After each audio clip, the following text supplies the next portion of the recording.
Karen Reed led into court in handcuffs. She pleaded not guilty to second-degree murder in the death of her boyfriend, Boston police officer John O'Keefe. And how do you wish to plead to those indictments?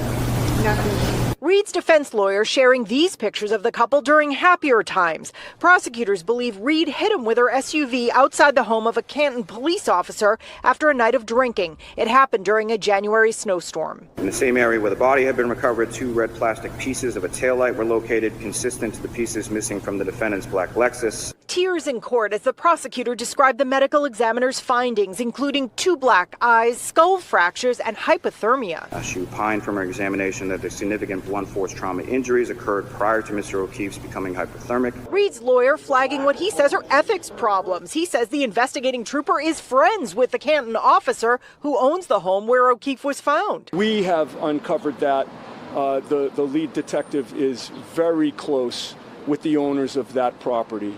And he was supposedly assigned to the case to avoid the appearance of impropriety. He also made the claim that evidence may have been doctored, though he did not elaborate. We have photographic evidence that my client's vehicle, before it was taken by the police, was in different condition than when the police actually evaluated it. Said it feels we're the only ones fighting for the truth of what happened to John O'Keefe. And me and my family and my attorneys and my team have marshaled every resource to get to the truth. It just feels like no one else wants it. Karen, just to be clear, you didn't do it. We know who did it, Steve. We know. And we know who spearheaded this cover-up. You all know. Yes, we do. And no, she didn't do it. No, she didn't do it. This is an innocent woman. She didn't do it. I tried to save his life. Yeah. I tried to save his life at 6 in the morning. I was covered in his blood. I was the only one trying to save his life. Why'd you admit to it? She didn't admit to it. She didn't admit to anything close to that. Nothing close to that. And you should know that. That was like 3 or 4 times she admitted to it. No, she didn't. That's not true. She asked a question. She asked a question, which is very different. She didn't admit to anything. Folks, this is what it looks like when you bring false charges against an innocent person. The Commonwealth did their worst. They brought the weight of the state based on spurious charges, based on compromised investigation and investigators and compromised witnesses. This is what it looks like. And guess what? They failed. They failed miserably, and they'll continue to fail. No matter how long it takes, no matter how long they keep trying, we will not stop fighting. We have no quit. Go ahead. I just have 2 things to say, folks. Number 1, I am in awe of the strength and courage of this remarkable client that I've had the privilege of representing since day 1. And number 2, I want to send a message to all of her supporters out there.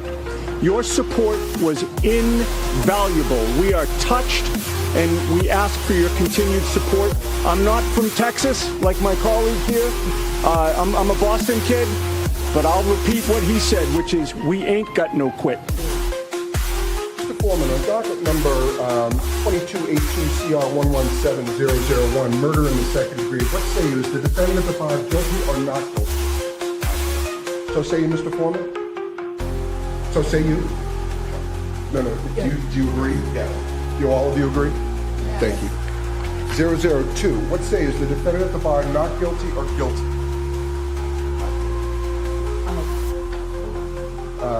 Is not guilty or guilty of that charge or any lesser included charge. Thank you. Specifically number 5, operating under the influence of liquor by operating a motor vehicle with a blood alcohol level of 0.08 or greater. Correct? So say you, Mr. Foreman? So say you all? 003, what say is the defendant at the bar leaving the scene after accident resulting in death? The defendant not guilty or guilty? So say you, Mr. Foreman? So say you all? Jurors, hearken your verdict as the court records that you upon your oath say the defendant on 001 is not guilty, on 002 is guilty of operating in the influence of liquor, and 003 not guilty. Thank you. All right, jurors, everybody please be seated. Jurors, we thank you for your service. I'm going to send you back. Your service is complete. I'd like to come back and talk to you for a little bit afterwards. So thank you very much. All rise. You're call me.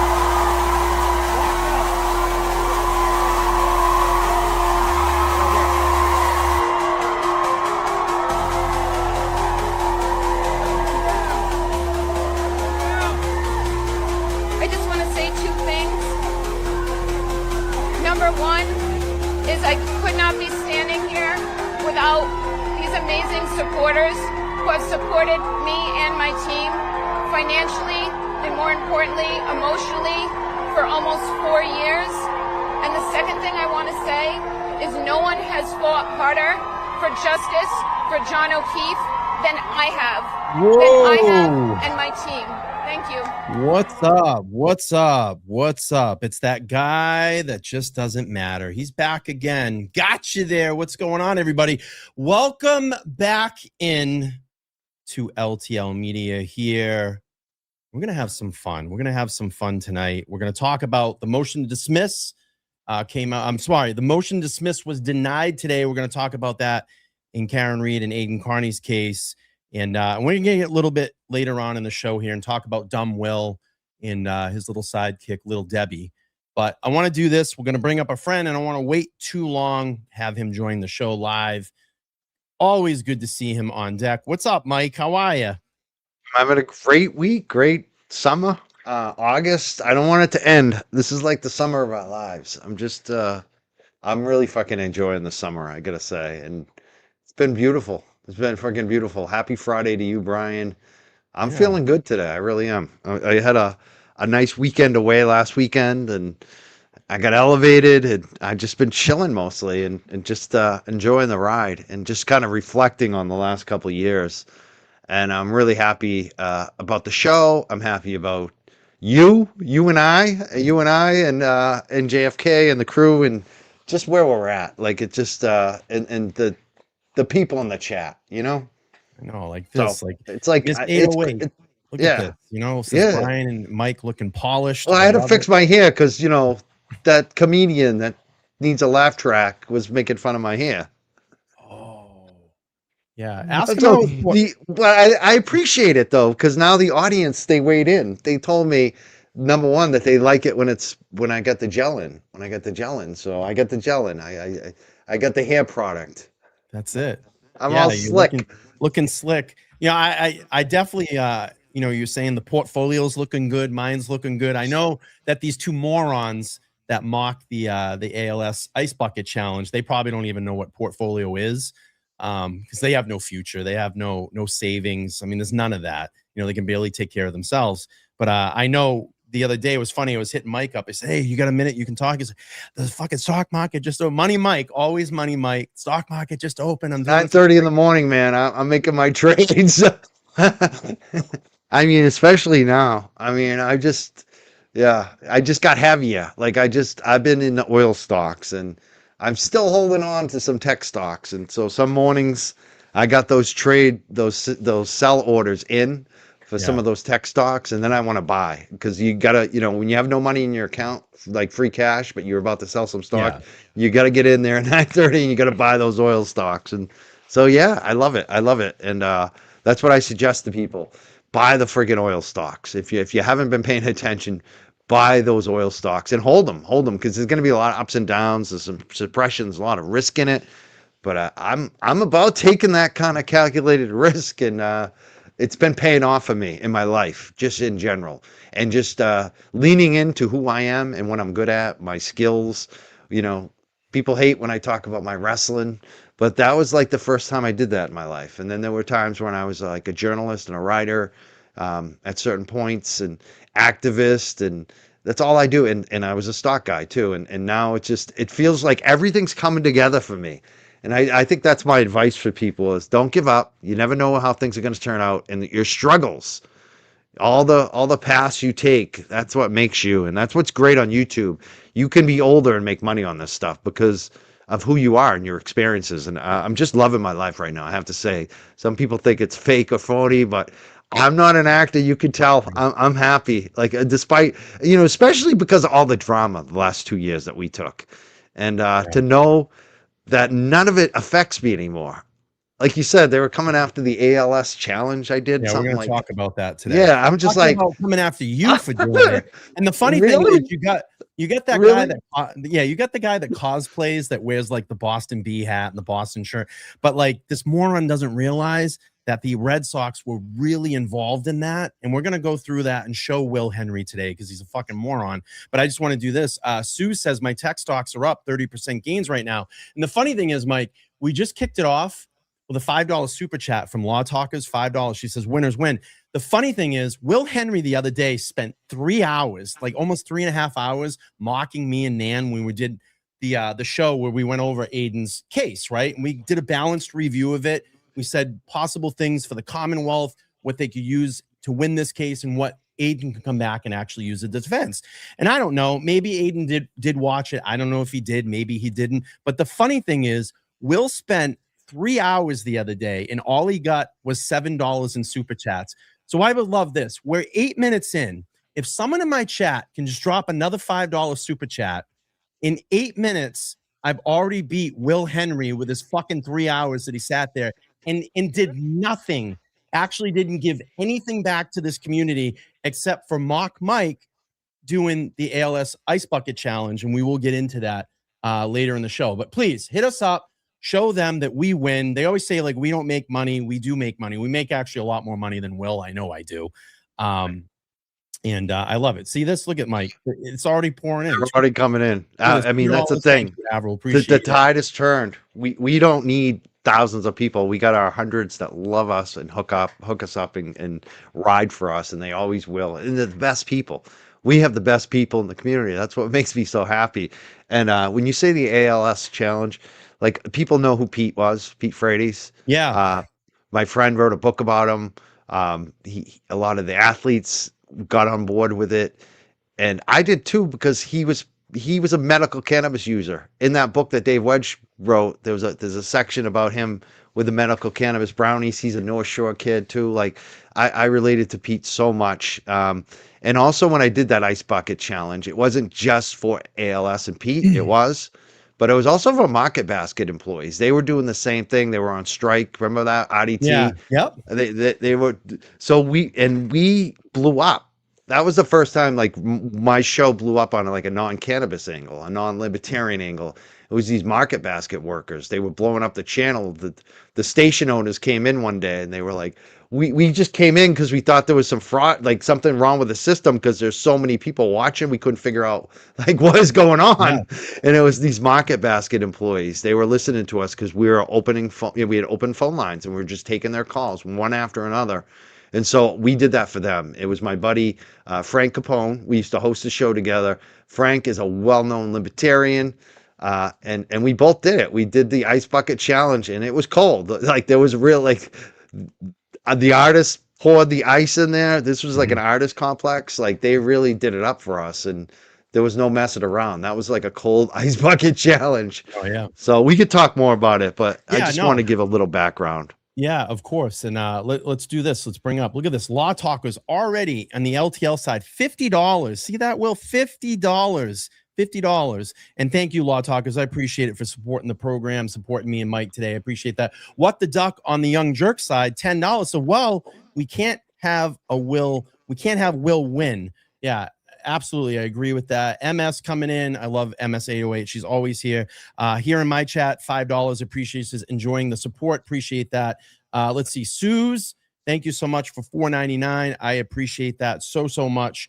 It's all green in the chat. Look at that. Yeah. Look at how many are at top, Brian. I just can't get over this. They're lighting it up for us. $10 here on LTL. I appreciate that. Miss, thank you so much. $5 is matching Brian. Over on the Young Jerk side, $5. Good will always win because evil is dumb, and I love that. I have to scroll over, Brian. There's so many green in the chat and yellows. I'm like, we have to scroll over. This is we're the nobodies. That's the thing. They always say we're the nobodies. No one likes us. No one supports us. That's what they always say. You know, they just want us to go away, and we're not going to. We're always going to be here. We were, really the OGs, and we talked about this the other day. We were really the first ones to get into the Karen Reed trial and talking about it. And we haven't gone anywhere. We've stuck to our guns. We've been here. Thank you so much. Hi, baby gorgeous. Appreciate that. $5 says happy Friday. Thank you. I appreciate that. But let's talk a little bit about this. We'll get into the motion to dismiss was denied today, Mike. I don't know. You did Grace Curley today. Did you hear about this before the show, or is Oh, this came out after. Yeah, Got it. we didn't discuss any Karen stuff today. We covered Sandra Birchmore today, and Clancy, obviously, and some other stuff going on. You know, the Lawrence, mayor of Lawrence. You know, Yeah, did you we see covered both of that? them. Did you Yeah, see the yeah. lawyer fucking hit that car leaving? And he's driving a Charger. He's driving the freaking. He sounded like JFK. You know the JFK voice he does. I was like, this is so weird. I see JFK everywhere. The guy's driving a Charger. I mean, that was funny. Yeah. And he was gonna leave until they started calling him out. They were going, dude, where you going? You just hit a car. He's like, I'm gonna pull up over here and fucking get out. See, that's my. It's funny because Lawrence and Haverhill, like, and you know, Lynn is another area, but Lawrence and Haverhill, especially, like, those are my areas. You know what I Yeah. mean? Like, I'm not from Lawrence or Haverhill, but like, you know, I say I grew up in the South North Shore when I was young, kind of the slums, and we moved around. And then my mom got remarried, and we moved up to the North Shore. And so, like, when those country kids, you know, those country areas that I, you know, kind of grew up in and hung around with, when you'd go for your drugs, you know, if they were into the cocaine, they were either going to Haverhill or Lawrence. It's just like, it's so funny like that. So that's my neck of the woods. And it never changes up there. Lawrence is always, there's always a mayor or a police chief under federal indictment. It just Yeah, never, it's I mean, corrupt. my whole life it's been like that. Yeah. I And feel look at bad all- for people in Lawrence because of that. and look at Francis Gigliotti. I mean, look at all that stuff that happened with him, you know. Well, And yeah. and here we are with this fucking mayor that, what was it, 1.3 million in COVID relief or something like that. He basically was 1.5. saying He took 1.5. 1.5 million. Hey, dude, a mil wasn't enough. He had to go for Yeah, the he extra needed 500K. 500,000. What Get that the in there. Christ? That's a lot of friggin' COVID relief to get caught. Yeah, but a Yeah, lot of people got caught doing that too. You know, a lot of people got caught doing that. I see the FBI postings, and it's funny, they've been cracking down on a lot of that in Massachusetts. I just saw one maybe a week ago. They cracked someone like 5 million or 2 million or something like that. So they're really coming back and getting that money. But anyway, so this was denied today, and I'd love to hear your thoughts on this. I'm just going to read probably the first paragraph. I'm not going to go through obviously all 16 pages of it. In this action, plaintiffs Jennifer McCabe, Brian Albert, Colin Albert, Brian Higgins alleged the defendants Karen Reed and Ada Carney conspired to defame them by falsely stating that they were responsible for the death of Reed's boyfriend John O'Keefe. First amended complaint asserts amended complaint, not amendment, amended complaint asserts claim both defendants for defamation, intentional in negligent infliction of emotional distress and civil conspiracy. The plaintiffs, who also assert separate claims against Reed for aiding and abetting in Carney's defamation, infliction of emotional distress against Carney for violating the statute of GLC 93A. The defendants have each filed motions to dismiss under Mass RC Civ P 12B6 for the following reasons. Defendants' motions are denied. Mike, what do you see here? What's going to happen? I mean, this is going forward now. This is not a good thing. This is the civil suit against Karen Reed and Aidan Carney. And, you know, I reference myself because that's my experience. That's what I know about being sued myself recently for defamation for a very similar situation. It's a lot to go through. It costs a lot of money. And just to get to a motion to dismiss, to have someone write that up and research it and file it, you're talking tens of thousands of dollars. I got to that point and I had it dismissed. It got dismissed. It worked for us. They're at the point where I had hoped maybe they might have a chance to get it dismissed here. I wasn't that hopeful, honestly. And it wasn't dismissed. And that shows that they're in some trouble here. This is not probably going to go away. There may be a verdict against them. You know, it's not over until, you know, you have the actual trial and the depositions and all that. But this is not looking good for Karen or Aidan. And I really did expect them to lose the anti-slap part of that. Like I knew that was a dead deal. And I don't think that they're going to win their appeals on it. But the motion to dismiss, I felt like maybe had a chance. And to see it get slapped down like that, it's just not good. And a lot of the stuff that's happened to Karen specifically is a lot because of Aiden, I feel like too. Like he was so sloppy with all his contacts. No matter how you think all that shit got out there, he's put her in the scope much more than she should be. And it just no wonder why she's cut contact with him. No wonder why she won't talk to him anymore. And it doesn't look good for both of them. It sucks. And it kind of taints everything that we all did. Like there is it's funny because we get a lot of shit from both sides, free Karen Reed and anti Karen Reed. Nobody's happy with us anymore because no matter what we do, it's not enough. And I'm just trying to be honest with everybody on everything now, and just 100%, like holding nothing back. And there is obviously a conflict for us because we were free Karen Reed. We want this to go away because it helps us too. I admit that. There's no doubt about it. And that's probably the issue, that some of us got too deep in this, honestly. But at the same time, we feel like Karen's innocent, and I still stick to that. Karen wasn't found guilty. Yeah. There's people in the chat tonight who are watching us who are saying, Karen's guilty. Just admit it, Mike. I still feel like Karen's guilty. You can say that it's a conflict. I hear you on that. I feel you. I'm not going to deny it. It's a fact. And again, that's probably why you're never going to see a shift too. You know what I mean? Because like we have always been free Karen Reed. Like why would we switch now? But at the same time, this doesn't look good.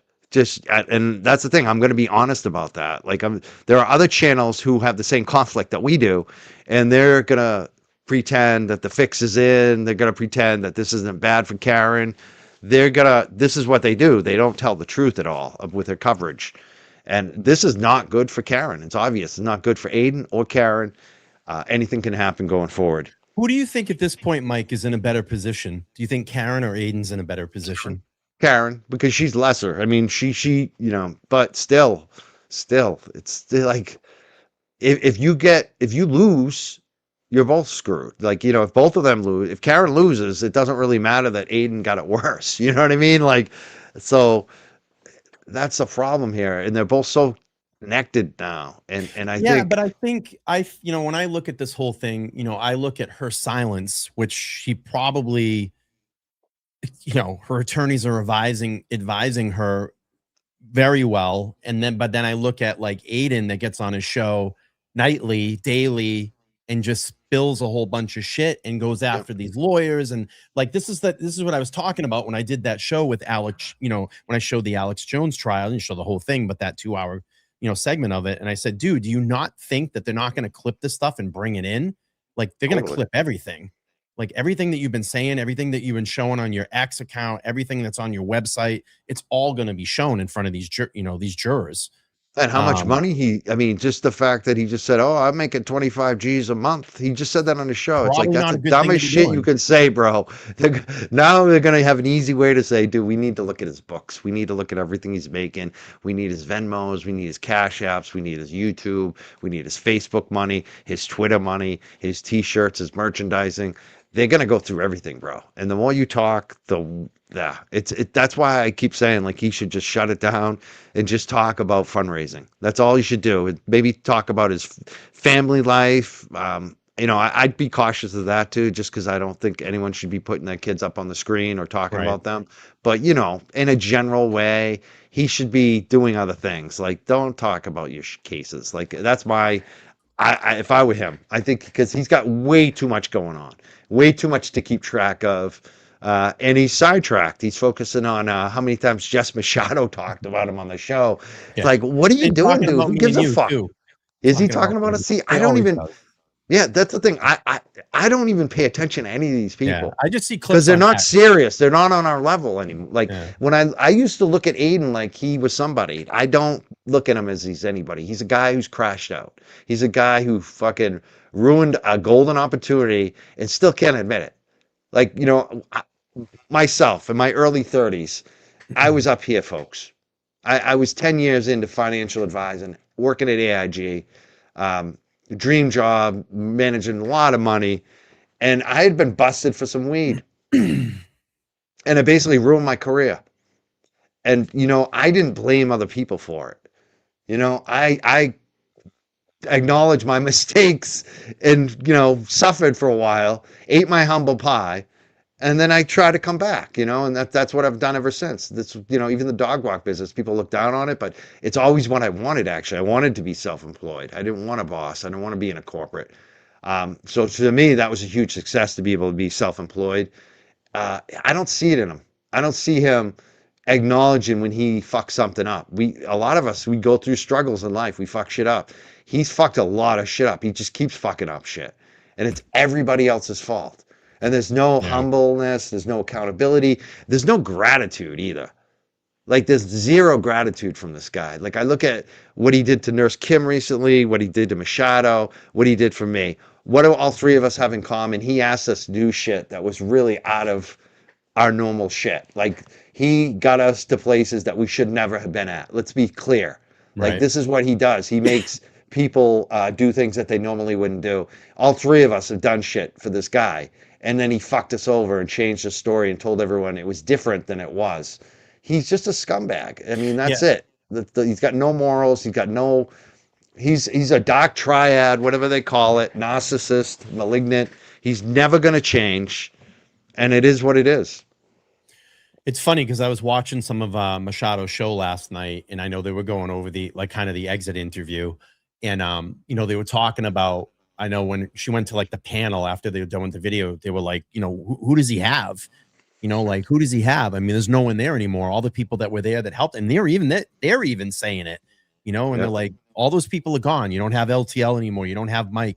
You don't have, all these other channels that stood behind him or people that backed him. Jen Altman, Nan, just all these people. Meredith was such a force for him too. Yeah. Like behind the scenes, people don't realize. That was the most balanced I'd ever seen him. Like when he was with Meredith, I thought that was the most balanced I ever saw him. He fucked up her life. I mean, this woman Meredith is CPA, people. Like this, another person, like probably her biggest mistake in life, maybe going back to the other boyfriend stuff that people all brought up, right? But this would probably be it. It's just Aiden Carney. Like that will be probably her regret. Like that will be her. Like when I got busted for weed working at AIG and lost my career, that was my regret, right? Aiden Carney will be hers. Like that, because it just fucked up her whole life. And she was successful. Like she didn't need that shit, Yeah. So it's and she's gonna be fine. That's the thing about her. And a lot of people that go through things like this is. We'll survive. You know what I mean? Like we'll get on the other side and we'll accept our faults and what we did wrong in it.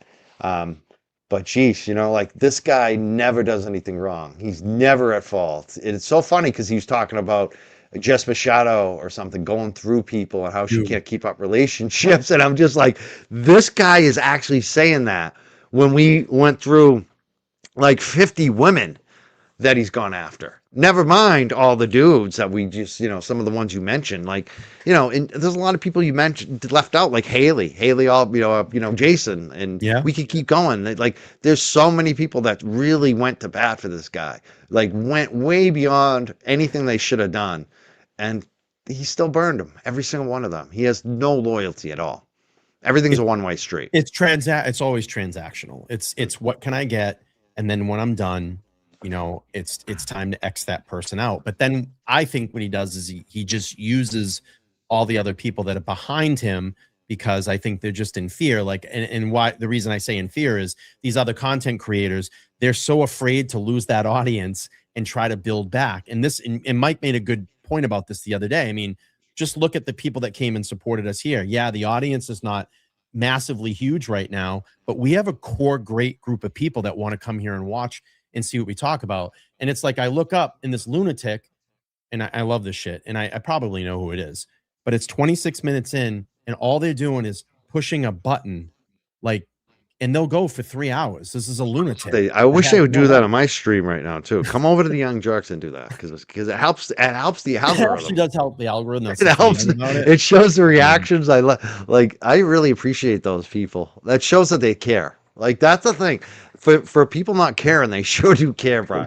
And that's the thing. They are always on your stream. Sometimes they do it to me, and I like it when they're there. But they are always somebody has a hot on for you on that, bro. It's so funny. It's funny. They're obsessed. I love it though. I mean, that's the best thing about this shit is they said we didn't matter, but they are so Always fucking watch us. obsessed. They went Always back on watch my us. Facebook and looked up 15 a years. video that was like 10 years ago. No, it was like 15 years ago. It was like Yeah. 14 years ago, right? Yeah. When was that? I don't even know. Ice You have to Bucket look it Challenge up. is 2014. There you go. So it was Do what? the math. 12 years. 12 years. 12 years. They looked up a video. They went on I'm pretty sure it's on Facebook or either that. It's like an old YouTube channel. They search for that. Like, I don't know if I could have found that video myself, Bizarre. people. Like, that's how obsessed they are about us. Oh, So- this guy was talking about it too. This Yeah, I want everybody to know, like anybody that's from the outside, and if the stream reaches anybody, I want you two people to see, I want people to see these two faces right here. So let me describe who these people are. The guy on the left, and it's funny, they're both in black shirts, but the guy on the left, his name is Jimmy, and he has a channel on YouTube called Aunt Deb, and he was, you know, the comedy relief. Was he around for trial 1? I don't know if he was, or more in the middle, or trial 2. I don't know. I don't really care. I don't pay attention to him, but he does spend a lot of time thinking about me and you, which is really weird. People that you just don't acknowledge, that can just continues talks about you. It's just talks bizarre. about me. You, me, all What's the time. he talking about me for? Weird. Like, what's his beef with me? But this guy, what's Jimmy talking about me about? Well, he was the one that created the video, and then Will played it on his channel, and we're gonna play it here in a minute. So the other guy on the right, is it because we like Nan? Is that why he's mad? Probably. The guy on the right, his name is Will Henry, and he's got a YouTube channel, and he calls himself the Glarer. Now, this guy's a cosplayer. Every time he's up there, he's always dressed in some kind of costume, like he's got the edgy fucking Batman shirt on and the Superman shirt, and he always says on right now. I go laugh. He always says he's got Boston. 2 B's. He's got a B in the head, a B in the chest. Double B. He probably couldn't even fucking tell you when Ted Williams played for the Red Sox. He probably couldn't tell you about Carlton Fisk's fucking home run. Okay, he couldn't tell you anything about it. All right, but he's doesn't even know Carlton Fisk is a catcher. Yeah, like he's like, do you play in the outfield? Right. He's double B, right? But I want people to remember these faces in Boston, okay? Because Jimmy lives here. All right. Yeah, well, he lives in Worcester. Jimmy lives in Worcester. He's a comedian, and I don't think he's ever performed at any Boston clubs. Yeah. Like, I don't know, has he? Like, they call him a comedian, but does he do any stand up? Like, I've never seen any stand up like clips from him anywhere.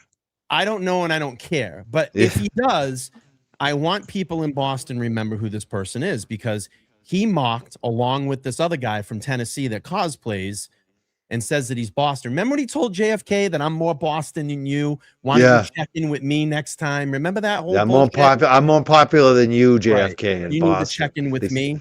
Well, we'll get to that.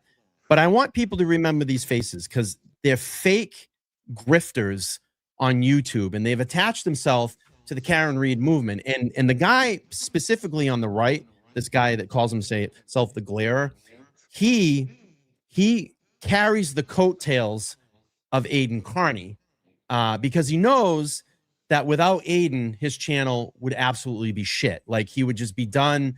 If Aiden disannounced this guy tomorrow, he'd be in the gutter. His channel would be nothing, and he knows that.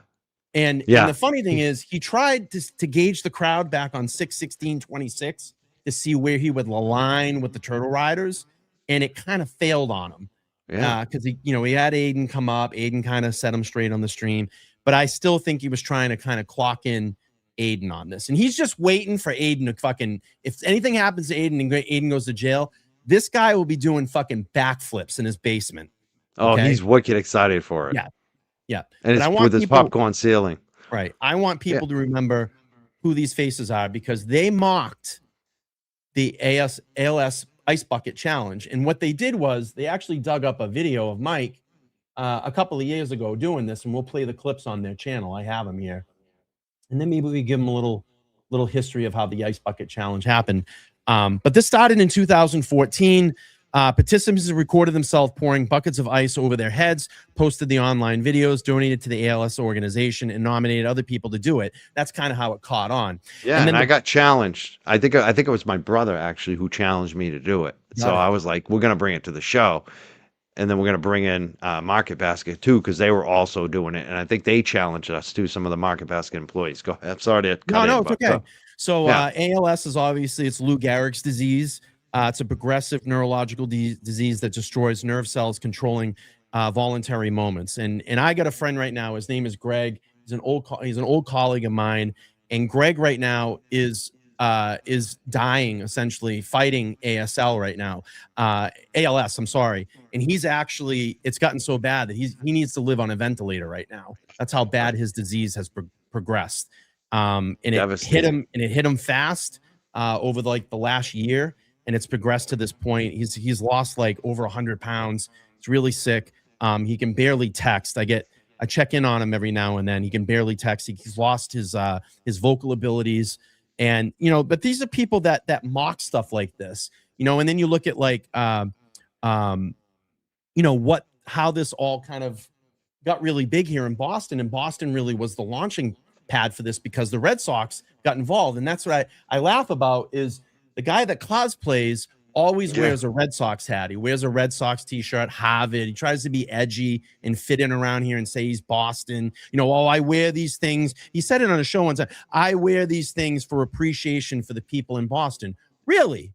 Because you mocked the ALS Ice Bucket Challenge. So anyway, a little bit about this. So the ice water challenge. And that's good you brought up the Red Sox, because Pete Frates.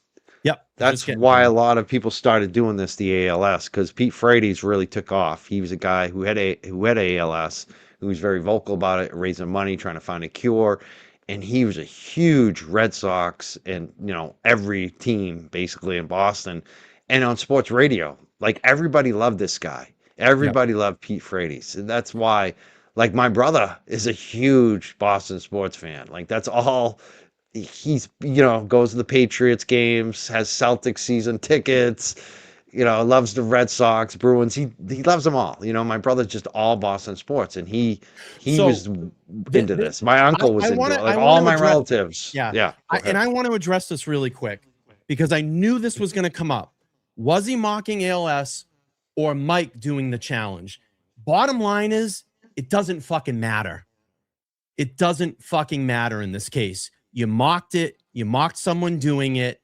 It's really rooted here in Boston. And this guy says he's Boston. So if he's Boston, then why are you shitting on people with the disease? You laughed about it. You brought it up on your screen and you fucking laughed about it like a little kid. And if anybody, just going back to Pete was a former Boston College captain that was diagnosed in 2012. Well, he died in 2019. Will Henry, why don't you call his parents or look his parents up and laugh at them? Because this guy made viral videos, got Tom Brady involved, a lot of people on the Red Sox, David Ortiz, Dustin Pedroia, manager at the time, John Farrell, got involved in this, and they did a lot of things out at Fenway Park. Now, you say you're Boston, you got the B hat, you got the B shirt, but you're here shitting on our community. And this was a very big thing in our community. And Pete was from the city I was born in. So Pete was a North Shore guy from Beverly, Massachusetts. Like this, I couldn't connect more with this whole story. And he also was he used the brownies, the medical brownies for the ALS. Like there was so many things that I connected with Pete on this, and he created a foundation. They created the Pete Frates Foundation. Yeah. All right, let's play a little bit of this here and see Pete's involvement here. Take things off the field just a little bit with the ALS Ice Bucket Challenge that has been so popular. It's really just continuing to get more and more popular by each day. The video going viral about a week ago, but here at Fenway Park, there was some special guests in the house, including Pete Frates, who was diagnosed with ALS not too long ago. He's just 29 years old, guys, a former D1 baseball player at Boston College. And here today, some ice bucket challenges going on with him on the field and some Red Sox players. You gotta love it. He was even taking part in it. It's all for a very great cause. They're trying to raise awareness and raise money. So I just want to make sure, Will Henry, and I know you're watching, and I know that other little fucking slime bag's watching too. When you laugh, and we're going to show the video here, these are the people that you're pissing all over, okay? A guy with a disease that battled since 2012 and passed away in 2019. When you laugh about this and you laugh about Mike doing a noble thing and getting on camera and doing this and passing this along so people, and this, I think, Mike, from what I read, $200 million during that time was raised for ALS. $200 million worldwide. That was the idea. Is like, you would challenge people. You would tell them that you either have to do the ice bucket challenge or you got to make a donation. A lot of people would do a donation. We'd even name They would do people it and do tag the them. donation. Yeah, and some people did both. Yeah, and I got challenged like by multiple people. So that was one of the reasons we were doing that.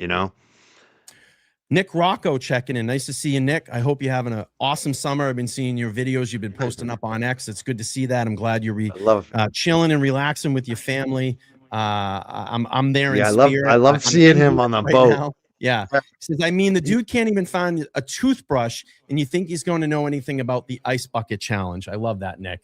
Thanks for checking in and giving us your 2 cents. But let's play a little bit more here, Mike. Let's watch it. I've been there, done that. Well, a lot of the CS and Houston people. But have look at done the it smile, as well. the Kelly smiles on the Johnson's faces, part of Mike. this, You know what I mean? Palmer, but Kevin These Esch things, that's the thing is, Will says he's Boston. He doesn't know about the culture of the things that go on in this city. When things like this happen, remember Boston Strong, where you got behind that, David Ortiz out in Fenway Park. This is our fucking city. That was a moment to show that terrorism is not going to shake Boston. Exactly. And that was a big thing. Yeah. And I lived in Cambridge during that point, like right next to where, on one side of me was where the bombers actually lived. On the other side was the MIT where the cop got murdered, and the helicopters and the martial law. I lived under that, and I was trying to, it's funny because we would do these 420 events. And we also had a new show that, we were moving our show to Dig Boston Radio at the time. All of it was on hold. Everything that I was doing was on a hold at that moment because of the Boston bombing marathon. Like, that affected me. The trauma of that for us in Boston, I can't crazy. Even, especially the people that were in Boston, Somerville, Cambridge, Watertown, Belmont, like that area, we were on such a tight lockdown. I can't even explain it. I'd never experienced anything like it in my life. I have video from one of my friends that lived down in the area that time. Remember when they're going door to door? Yeah. He took video of them coming in and clearing the house. Yeah. And I still have it. I probably still have it somewhere here on my phone, like in my archive. Crazy. That, I mean, I where I lived was, MIT area. It's a very busy area, especially during the week. Weekends a little bit slower, but still, there's a lot of people always around that area. And it was a ghost town. The only people on the streets were cops with machine guns. Yeah. Like, not the regular guns, like machine guns. Like, the helicopters, just 24/7, everywhere you looked, right over your house. Oh, yeah. Yeah. It was crazy. For like 4 days. Nick Rocco saying, my dad's cousin had ALS and we watched him wither away. It was sad. I'm sorry for your loss, Nick. I really am. And again, thanks for checking in with us. And that's the funny thing is that, Jimmy, Auntie Deb is from here, so he should culturally know about these things that go on in the city, but it just shows that he doesn't give a shit either. And he makes a joke about this. He thinks this is funny, and there's probably people that could be watching tonight that have a horrible disease like ALS, or maybe they're fighting cancer right now. I know cancer tends to be kind of a laughing point with some of these people, the hashtag team cancer. I hope cancer wins, that shit. But this is the people that some of these people want to align themselves with and hand over their money. They're nickel and diming, they're grifting on the internet. And these are the jokes that they make with people that have horrible diseases. Yeah, you could tell they've never cared about people. Like, no. Seriously. Like, because I did a lot of the cannabis activism work way back. Right. And a lot of that, especially in the beginning, was about the medical patients. And so many of them had things like ALS, MS, cancer. They would come to us.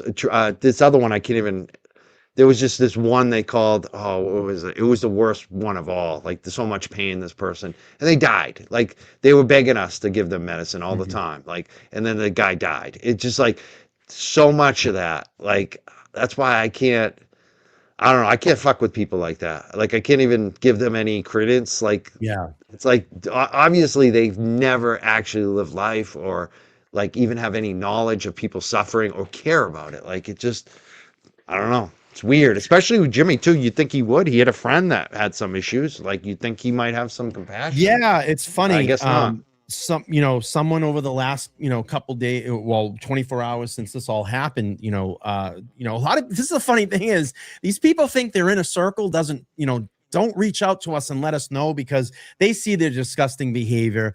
And I had a conversation in the last 24 hours with someone that was telling me, and I'd love for people to validate this story, but they were saying that Jimmy, I guess one of his good friends was a woman, and she had some really bad issues. I think some issues with cancer. She's having a horrible time with cancer, and just recently had a kidney transplant that failed. And from what I hear, that Jimmy turned to this person and said, "Sorry, I can't come over or care or hang out as much because it's taken away from my YouTube shows. So the YouTube shows are more important than actually helping a friend that possibly is dying of terrible disease and fighting a terrible disease." And again, that's the story that was told to me. I don't know, and if that's true, that's horrible. It's a horrible thing to think about that, Mike. I mean, I don't even know what to say to that one. Yeah.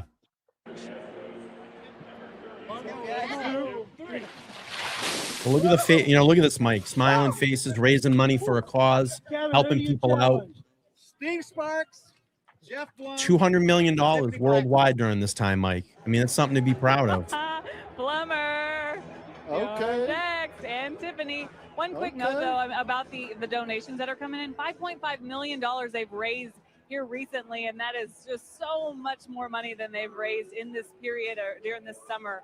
It's really a great cause. But Blummer, get ready. It's your turn. Yeah, I'm ready. I've taken plenty of ice baths in my life, so this shouldn't be that big a deal. But what a cause to be doing this for. And how about what that guy has started? That's pretty incredible to me. But, okay, Eschenfelder, you're on my list. So how does this work?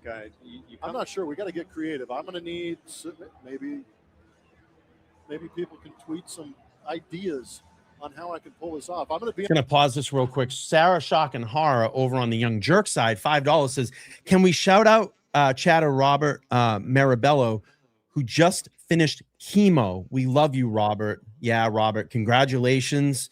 I wish you the best health going forward. You always know, I don't know if you're a fan of our shows, but if you are, and this gives you strength to come in and watch what we do here, the Young Jerks, LTL, please come over and watch us. We'd love to have you here. Go ahead, Mike, if you want to say anything. That's great. It's awesome. I'm a cancer survivor too. I didn't have to do chemo, thank God, but I've been through a lot of stuff because of that cancer diagnosis, that a major surgery, and then like a lot of follow-ups for years and years and years, and you're never the same. Just I know about cancer from friends and family and myself. So anybody going through that, God bless you, one day at a time, and you'll feel better. Like you're gonna get through this. Hopefully, you just keep fighting, and it'll be worth it. And God bless you, Robert. Yeah. A Sparky and the Young Jerk, $5. Thank you so much. And I just lost a first cousin over the summer to cancer. He passed away. It was very aggressive. And it took his life within 2 years. He was diagnosed, and within 2 years it took his life. And first cousin, that's close. That's blood, and it's horrible. These diseases are horrible. They take, great people away from us. Sometimes in a very quick amount of time. Please keep fighting. Let's play out here, and then we'll get to the videos here in a second. On the road, so I'm not sure how I'm going to try and pull this off, but I got to get creative. I want to do something a little bit different. $5 million in such a short amount, and this is back 2000. What a hero! An idea from Springer. Yeah.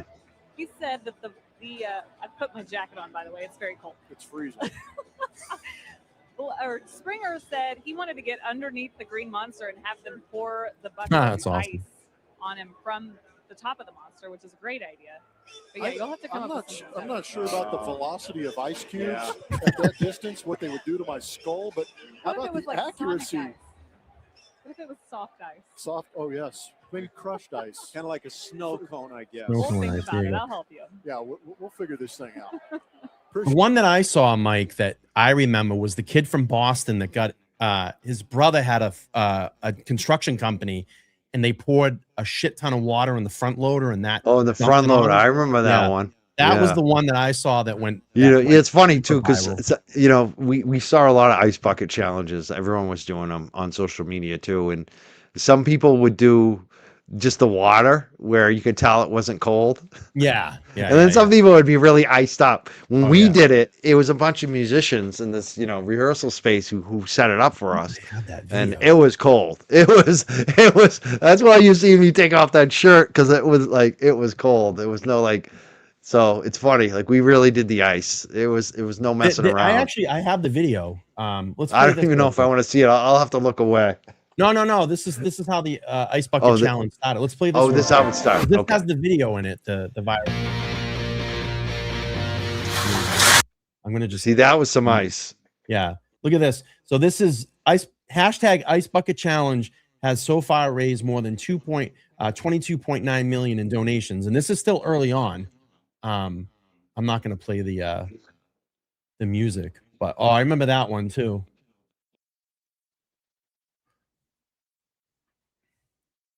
All right, let's see. You're going to donate $100 to the ALS Foundation. Here we go.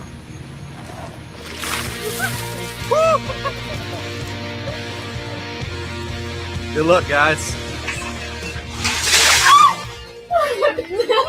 Let's do this. That's the one I remember.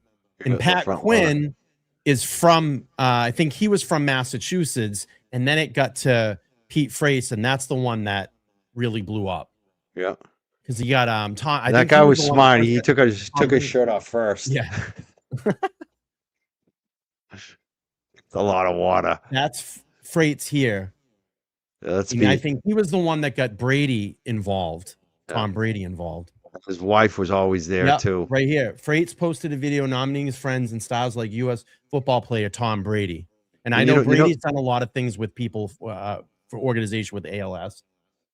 And the thing with the cancer and ALS and a lot of these diseases like MS, sometimes I almost wish I would just die in my sleep, or I would die like a car accident because it's instant. It's the fact that like you mentioned, your friend, he got diagnosed and 2 years later he's dead. The worst part about it is like you might die, and your last 2 years probably sucked. Yeah, yeah. Like that's the worst part of it, is that you're in the hospital, you're getting treatments, I watched my grandfather die that way, and it's just like it just sucked that the last year or two of his life was just, it wasn't at home, it wasn't having the pool parties, it wasn't doing the usual stuff we do, that's the tough part. And with Pete too, like, can you imagine his family going through this? They're raising all this money, they're doing all this great things, but Pete's dying. Pete was dying during this too. Like, it wasn't long after that he died. 5 years after 2019. So I mean, he 5 kept years fighting, later. but 5 years later. All right, let's look at this piece of shit. I know, Mike, video from a long time ago. I don't know if you want to give a preemptive of like kind of. Well, I'll just say that this was like probably kind of one of the toughest times of my life ever. Like I said, remember I said when I lost my career? Yeah. I had just lost my career. I had just lost all this activism work I was doing with Masscan. I had booked the Hemp Fest, the biggest rally for 10 years, and I made it huge, but I left it because there was a lot of bullshit going on. So I had kind of left, kind of like this period in time where I had a big high and then I crashed. And so spiritually, mentally, physically, I'm at my lowest point, honestly. I was just barely hanging on. I was probably the most out of shape of my life, So when I see this video, when they replay it, it reminds me of what I overcame, like the struggles of my life, and how happy I am now compared to then. I was not happy then. And also the fact that, it just shows you, like, even when I was at my low point, I was still trying to help people. Yeah. I was still out there. I had no money to give. Now I give people donations all the time. I don't know, if word's out, I'm an easy mark. I don't want people to think I'm an easy mark for a donation all the time, because sometimes I don't do them and sometimes I feel guilty. But now I do. I freely give people money if I can, 50 or 100 spot. It feels good to be able to give back. Back then, at that moment, I couldn't even give a donation. I wanted to give a donation to ALS. I couldn't even afford it back then. So like I went from up here in my early 30s to like, this is like, I don't know, I'm probably 35 years old or something right there. And I'm crashed out. Like, this is my worst time of my life, and they found the video. So it's like, for me, you know what? I don't it's not, and it's not that embarrassing. Yeah, I was gonna Like, say, I didn't even do what James did. I didn't steal the banner. I mean, I'm not putting down James. I love James. That's nothing too. Like, in the grand scheme of things, like James being part of that stealing the banner shit or whatever it was, I think it actually did fall off the truck. I don't think he actually stole it.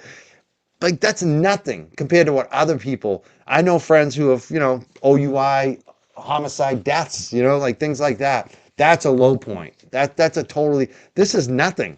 I was trying to help people, and I look goofy because I took off my shirt and I was out of shape, and I also had a bad back injury, and you could probably see it in my posture. Mike, I don't want you to feel don't feel bad. I don't. I want people to know. Yeah, like, this doesn't actually bother me because this is the best they have against me. But the biggest point here is that they're mocking you while you're raising money for a good cause. for ALS. That's the mock here. And I'm also wearing, if you look at this shirt too, for people who know me from way back, I'm wearing my buddy's shirt. That's Michael Malta. That's who had died in 2013. That was my best friend. On the back of the shirt, it says Mike Cann and the King of Pot 2016, because we had a joke campaign to run for president, but what the campaign was about legalizing cannabis. We were telling everyone we're going to legalize cannabis in 2016, and that's what happened. But he died in 2013. And so I'm wearing his shirt while doing this too. Like, that's another reminder to me of where I came from, the troubles I had. My heart was broken then. Like, my heart, and if you can tell, you'll see a different aura of me. I'm not the same as I was back then. All right. But I was still trying to help people. Yeah. Asking you to do it. Let's see if you're up to the challenge. Up to the challenge. fucking young you look. JJ, remember that, Connor? Let's see you do this. What market basket?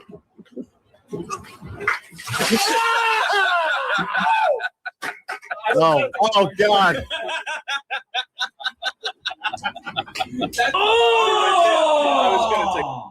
Ew, dude! What the fuck?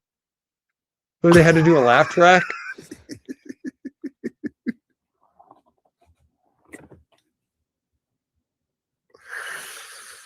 I will let you guys drink that shit in for a second. I'll let you guys drink that in for a second. And again, y'all better be fucking giving Jimmy a like. And so Jimmy's the one that put this together. So Jimmy, you went through my shit from 12 years ago, Jimmy. How fucked up are you, bro? Right. And the other thing too, it's like let that sink in. Let that sink in what you guys are doing. Yeah, I heard a lot about Jimmy. Jimmy likes to walk around the woods. He goes out for little drives in his car and smokes cigarettes. Another one. Finally moved out at like 37, 38 years old. Finally got out of mommy's basement. Got a little apartment, and thinks he owns the fucking world now. He's big time. Him and Will finally at the fucking major adult age finally get out. This guy moved out at 55 from his friend's mother's basement. Not even his mother's basement. What do you think he would look like with his shirt off? Yeah. Like that video right there. If you look at that video, that was my worst shape of my life. You're subscribed to him, because this was a Connor McManus find, as I understand it. Which this is probably on Twitter. Jimmy. This is Jimmy. Jimmy. Access Twitter right now. It's just fucking fun. But Connor McManus found this, and Jimmy threw this in his intro, and it's fantastic. I am absolutely in love with Jimmy's intro now. Wow, Jimmy. Wow, Jimmy, you come places. Bro. There you go, guys. That's the yeah, bro. Yeah. He's wringing his shirt out. He's fucking doing the whole He's doing the whole sexy thing, folks. Like, I'm sure you think I was trying to be sexy at a punk rock you guys studio? to really drink this one in, okay? I want you guys to really drink this in.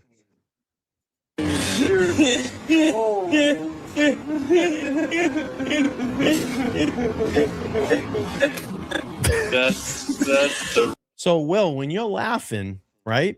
Why don't you call Pete's parents and laugh? Yeah. Why don't you reach out to Pete's parents and laugh? That guy died in 2019 of ALS. Why don't you call his parents and laugh and go, hey, I brought a video up on my YouTube presentation of a guy that was actually trying to help raise money for ALS back in 2014, and I mocked him on my show. Why don't you call them and tell them that? Right. And maybe I'll reach out to them and have them come up on my show.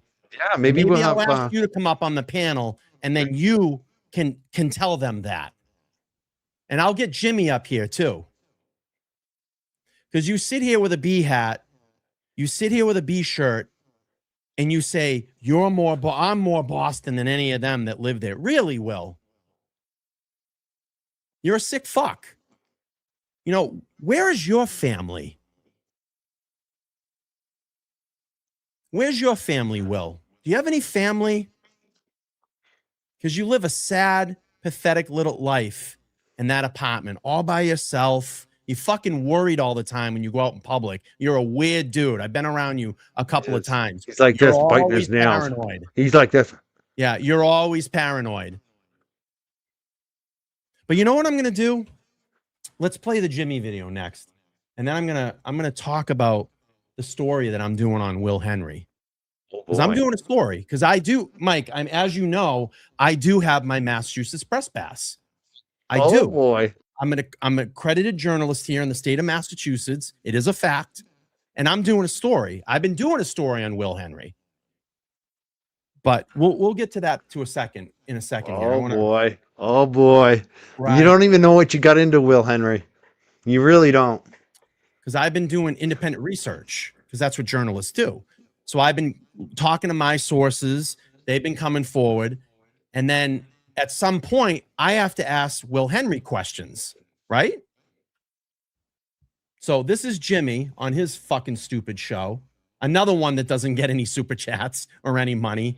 No one cares about these people anymore. He's a nobody. I mean, it's funny. He is so non-consequential. Yeah. Like, he did nothing for the Karen. He's just a no. Like, I didn't. It's so funny. You said he talks about me on the show all the time. Nobody ever says anything about it. Yeah. He is so non-consequential. Yeah. So this is Jimmy's little intro. Cross asking you to do it. Let's see if you're up to the challenge. Up to the challenge. I picked up JJ. Remember that corner? Let's see you do this for market basket. That was cool. There's Frankie laughing in the background. Oh yeah. That's the right can. You can too. For market basket. The employees. I like this too. The comment someone said I look younger now than I did then. I feel that way actually. So this is Jimmy's dumb intro. A nobody that drives around in his car all day. I mean, does this guy look sane? Well, this how much time do you think he put into this? Look, I mean, what an egocentric little fucker.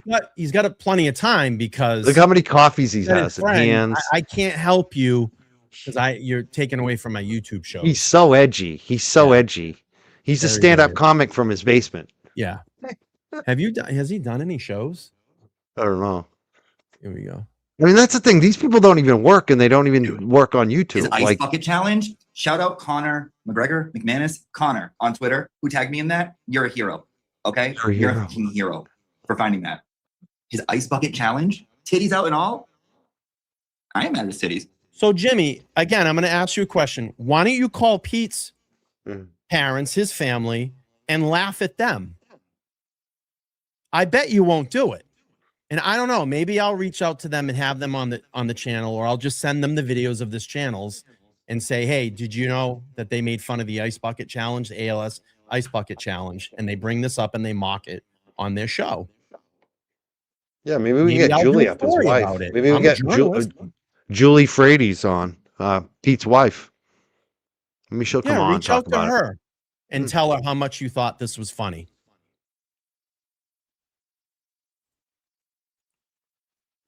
As he's I bet putting he was on fun to work with makeup or Mark some Dustin. shit. Yeah, What is he doing? He's Goofy, funny, weird silly. dude. I like that Mike. That's the Mike I like. I don't like to Oh, take you himself too seriously, like conspiracy theory Mike. Can we bring that Mike back? We need Titty Mike. Titty Mike. Titty Mike. Can you stop that for a Titty Mike. second?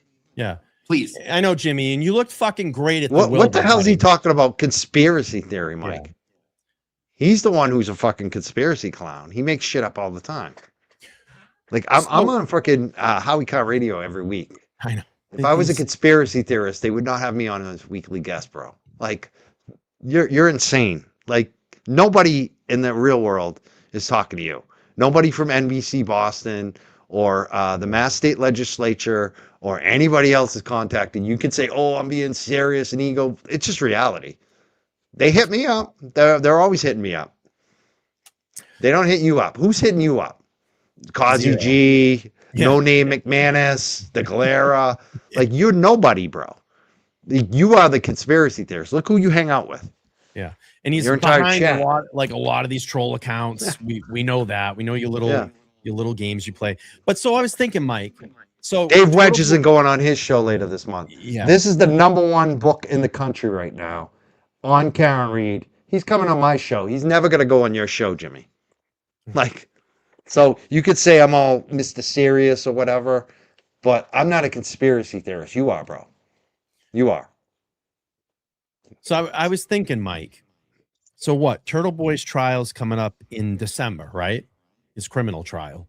Right? Yes. And we're probably going to see Will Henry at some point because he got to keep the grift going. So he's got to come up, check in Boston. You know what he asked? He asked JFK last time to check in with him. So I told you, I'm writing a story. I'm doing independent research. And I hope Jimmy's there too. Because but Jimmy won't show up because Jimmy never really did show up, even during the Karen Reed trial. I mean, how many times was he ever really out in front of that courthouse or had showed any, standouts? None of these guys did standouts. I mean, Jimmy lived here. I never saw him at a standout.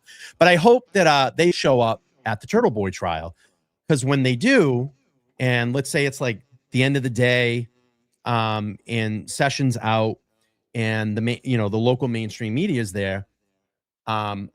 I would say be prepared, because I'm going to ask some questions, and the questions I'm going to ask with the mainstream media there, I'm going to look at Will Henry or Jimmy and ask them, why did you mock the 2014 ALS Ice Bucket Challenge? Why did you do that on your YouTube shows? You're a friend of Aiden Carney. You're a friend of Turtle Boy Aiden Carney.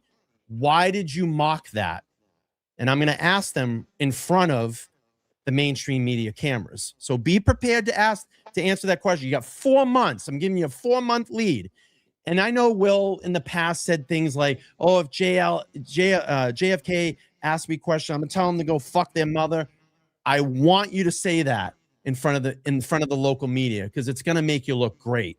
It's gonna help Aiden a lot. I mean, it's this is gonna the show problem you for Aiden. how He's got a bunch of Boston- jackasses. Yeah, You know it's how gonna- I just put up this book too, The Blizzard of Lies from Dave Wedge?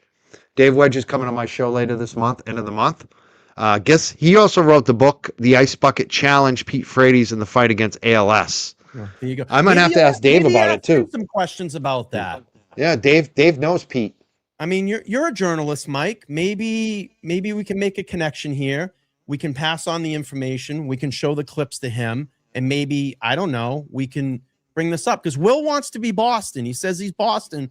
Let's get him known in Boston for what he did and said about the ALS Ice Bucket Challenge. You want to be a fucking celebrity, dude. You want to be the man here in Boston. Well, we have connections too. So maybe we start reaching out to some of these people, Mike, and letting them know that Will Henry will be here, most likely in December, and talk about the ALS Ice Bucket Challenge. And maybe they'll come down and ask him some questions. I don't know, but I would be prepared, because people are going to probably ask you some questions, buddy. So, yeah, let's advertise this. Dave Wedge will be joining Mike on August 25th at 2 p.m. Eastern. And, hope you guys can all join him. I don't know if I have the 25th off. I do. I definitely. We'll ask him about that. We'll ask him about the Galera. Yeah, and Jimmy. You know, Jimmy's Glare from wasn't here. in the book either. Glare and Auntie Deb aren't in this book. You know who's in it? Yeah, these two guys. You and I, because we actually mattered on this. They're not in the book because they actually didn't matter. The local people are in the book. Microdots is in the book. LTL's in the book. I'm in the book. Auntie Deb, Aiden, of not in course. the book. Doesn't matter. Even though he's local, he doesn't matter. Neither does the Glera. And that's what bugs the shit out of these fucks. That's why they're so fucking jealous, especially the Glera. He's a fucking nobody. He wants to be somebody. And you and I I'm not even trying to be anybody. I've never tried to be anybody. I'm I just here don't to help care out the about community. me. I'm a small little fish, a little minnow. Right. I'm a working class guy who walks dogs. I obviously have no ego. I don't give a fuck about that shit. But it bothers them that we have a little credibility. They have zero. They have zero. And that bugs them for some reason. It's weird. It's weirdo behavior. And dude, I'm glad you guys are so obsessed. So obsessed. It's a grift. That's all it is, Mike. It's just a grift. That's why they got involved in this. That's why this guy kicks around and says, uses little cringy fucking hashtags all the time. Free Turtle Boy. All his things is always Turtle Boy, Turtle Boy, Turtle Boy. He knows that. He hangs on to fucking Turtle Boy's coattails.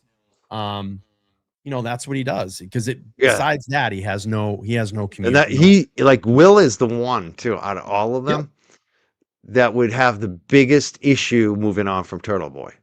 Yep. Like Machado, Nurse Kim. She's fine. She's on her own even island Auntie now. Deb, you, me. We can all move on from it. That guy cannot. Like, he is the one who has the most at stake with Turtle Boy because he's dick ride him. He was so close. He just basically, he slept. Didn't they sleep with the same girl? Yeah, that I don't even know if that's true, but the rumor is out there. Like, from what I heard, this guy went after Turtle Boy's seconds. Like, think about how fucked up you are. Like, that's a level of like, dude's not just sniffing Turtle Boy's underwear. We call them jock sniffers. He's not just a jock sniffer. He actually went after Turtle Boy's ex. Yep. From Like, what I heard, that's a really freaky dude, bro. Yeah. Like, that's why he's never going to be able to move on. His audience is all Turtle Boy people. He has nothing else but Turtle Boy. All of us, we had like slices of something else. Like, I got this local thing. I got people who've been following me for decades. You're really good at the research and true crime, and you could cover anything you want, and you were doing this before Karen Reed. You already had, I don't know, I bet, did you have 10,000 subs even before Karen Reed? 13,000 before I got into it because I was So very you already heavily had involved in some Idaho. success before Karen Reed. You didn't And that's need why I this. always hear that too. Oh, you built your audience. I didn't build my audience off the back of Karen or Aiden. Like, I had my channel in 2021 before any of this even happened. So, I always sit here and laugh that they're all, it certainly helped us to cover the biggest story around. This was the biggest story, but to hold that against us and think like we owe. It's like, we're going to move on. Like, that's the thing. Eventually, we're not going to talk about any of this circus. After all this shit is done, we'll be moving on. We'll cover other topics. A lot of these other YouTubers, I think they can actually do that. There's a few that can't. And Glera is the one that really can't move on. What's he going to do? He's got JFK nothing. will be fine. He's got his JFK, audience. of course. He's got his audience. He's got his channel. He'll be fine. His crew over there will be fine. You'll be fine. You'll always have guests. I can always find other things that interest me and interest my audience. But yeah, no, I agree. But I think, it's time. I think it's time when and if he decides to come to town. We know he'll be here. He's got to show up at least once for his buddy, which is not going to look good because you are Aiden's buddy, and I'm gonna ask you that question out in front of the local media, and you get a 4-month lead, so I hope you come up with a good answer. Yeah, I hope he has a good answer. Maybe work on it in front of the mirror. It's not going to work, Will. Yeah, maybe work on it in front of the mirror, Will, though, like you usually do. I am good. I am the best. People like me. What did he say on the show the other day? JFK was playing. He goes, you know why people give me money? Because I'm good at this. Really? Because then he got no money. Trying to mock me and Nan the other day, you made $7. There you go. Looks like nobody likes you anymore, bro. You are. It's funny how you just wrote on the numbers and the money, and now it's dried up, and you're fucked. Because you don't have anything else to say. That really sucks, Will. The other thing too is Auntie Deb, when you play that clip, he was talking about like I like the goofy mic and this mic and that mic. Yeah. This is the same game that they play with all of us. They try to gaslight us and say, "Oh, if you would just be the way I want you to be." Yeah. We'll all stop it because we want you. They actually want us. Like that's the thing. The audience is too dumb to figure it out, but they want us on their side. And the thing is, you got no pull anymore, Auntie Deb. Like what you say doesn't matter. Your gaslighting's never gonna work on me because I laugh at you, bro. I look at you as like an unserious person, Auntie Deb, Jimmy Gillis. You're not serious. You're a comedian. You're a joker, and not even a good comedian. Like you're another one. You need a laugh track behind you. You literally, when you played that video, you had to put the two guys at the end and go, "Oh my god," because your jokes don't land. You have to tell people it's a joke. So your shit doesn't work. Like you think you're gonna guilt trip me back to being the guy you want me to be? Yeah, you're a nobody. You're a zero. You're a nobody, bro. If you were smart, you would actually fucking shut your shit down and maybe apologize to some people because your shit is not gonna hold up. And your shit is not gonna hold up, Jimmy. Like in a year or two, people are gonna. I'm telling you, bro. I'm just wait. Well, Jimmy. I'm going to offer this too. They got a lot to say about us behind the computer, and this is not a threat. It's an invitation. If you guys ever want to meet up, we can have. Yeah, I'd love to meet up and have a convo with Jimmy. And me and Mike, we anytime you guys want to meet up, or even if Jimmy wants to do a live show, I wouldn't be afraid of Jimmy on a live show. Have a conversation, Jimmy. No, Let's see how you do. I want to go and have a coffee and a donut in person because I want to see if they'll talk about the things in front of our faces that they do behind their screen. None of this shit, like someone said today, why don't you get on and debate them online? No. No. We're going to sit down, we'll have a coffee and a donut, and we can see if the things are going to be said in front of my face.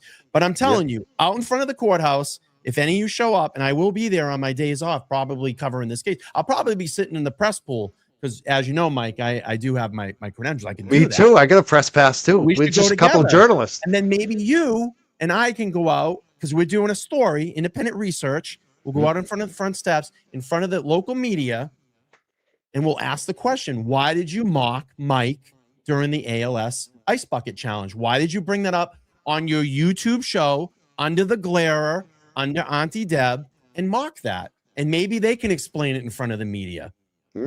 I don't know. Ask them if they know who Pete Frady is. Frady's. Yep. I think that we should be able to do that. Look at this. LaFerio checking in. Nan, thank you so much. I love you. One of my best friends for life. Says Brian and Mike were right. And she also flipped one over on the She did for us both on both streams. We love her. And Mike got a $50 over there too. Thank you, Nan. Appreciate that. But we'll go through some of these chats that we missed, Mike. And did you see that new Nan video? The one SK27 music did? Yeah. It was good. Oh, that's a dynamite video. And I mean, she just looks so good driving the car and the whole video. I just love that video. She deserves it. So Natalie says, looks like Will is drunk again on Friday night. What a life. Tennessee Tuna and the Basement Loser. Oh, maybe he's streaming us right now. Is he streaming us? Hi, Will. You're streaming us right now? No content loser. 550. I hope he's jealous of all the super chats we're getting, bro. How many are you getting, Will? $2. Thank you so much, Patricia. Thanks for supporting me and Mike. Yeah, he did a 3-hour live stream the other day trying to mock me and Nan. He made $7. And the funny thing is, all his little members that are left, they were using their members chat, so you could see him. He got like excited thinking someone was signing up for a membership, and you put it on the channel. He's like, member for 22 months, or member for 10 months. You know what I mean? Because they don't like you, Will. You're a fucking loser. You're a major loser. You don't move the needle anywhere in any of this. And you never did. And they figured out the grift when he made a colossal mistake when he tried to line up Turtle Boy and then chickened out. Yeah, I mean, he was trying to gauge, and then splitting off Machado. You lost all the monies. you lost. A lot of the turtle riders are looking at you funny now. Now they know, and you didn't have the balls to go through with it. Like if you're gonna make a big stand, bro, against Turtle Boy, do what Brian and I did. Have the balls to actually go through with it. Yeah. Like you're a fucking cupcake, and now everyone sees it. And if you had the balls, you would have gone through with it. But you don't. You don't have the balls. Let's listen to his explanation of this. And I know like a lot of people mock this, like, oh, it's JFK and Will and all them on the screen. But I want to hear his explanation because he did respond to me and he made this fucking half-ass excuse up about this is why I did it. I didn't even know the stream was going to go that way. Really, dude? Because your boy texted you, okay? He said 3 fucking times he reached out to you. He reached out to you 3 times. And instead of answering him, you went live to the internet right now to make content about it because you wanted to gauge yourself. Right here, Will. I got your fucking card. Before you right play here, this, I 6/16/26, Will. Okay, that's where you tried to line him up, but then you folded when he got on the stream and fucking came after you and made you look like an asshole because he revealed that he texted you. He texted you 3 times to try to hash all this out.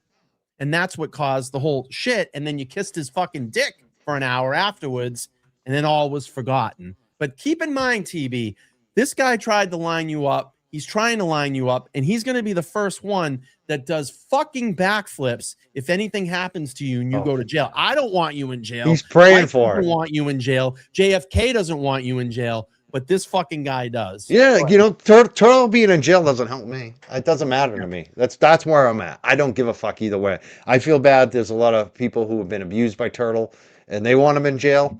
And so, like, I wish them luck, but I just don't have that in my heart. I understand why they do. I don't hold that against them. I think, you know, if that's the way you feel, go for it. But Will wants him. He wants him in jail because he wants to take over. But I just want to point out that you deserve this one because Brian, you made this clip happen. You brought it up and kept bringing it up and bringing it up and bringing it up until he had to fucking answer. And this is what this clip is. Him answering to what you've been laying down, the truth that you've been laying down and repeating. 100%. And that people are now seeing. They're seeing it. They're getting it. They're absorbing it. And I just love that you keep on with the time clock, with the time cards, and you just reminding it because this is the payoff. This is what you created, Brian. I love this. The thing with Broken Baker, 8/6/26, when he said, if you go on the Hood Booger show, it's it. It's over, Turtle Boy. All dramatic with his fucking hands and his eyes bugging out of his head. He was like ready to fucking lose it that Aiden might have went and did something with JFK. He was fucking gonna lose his shit.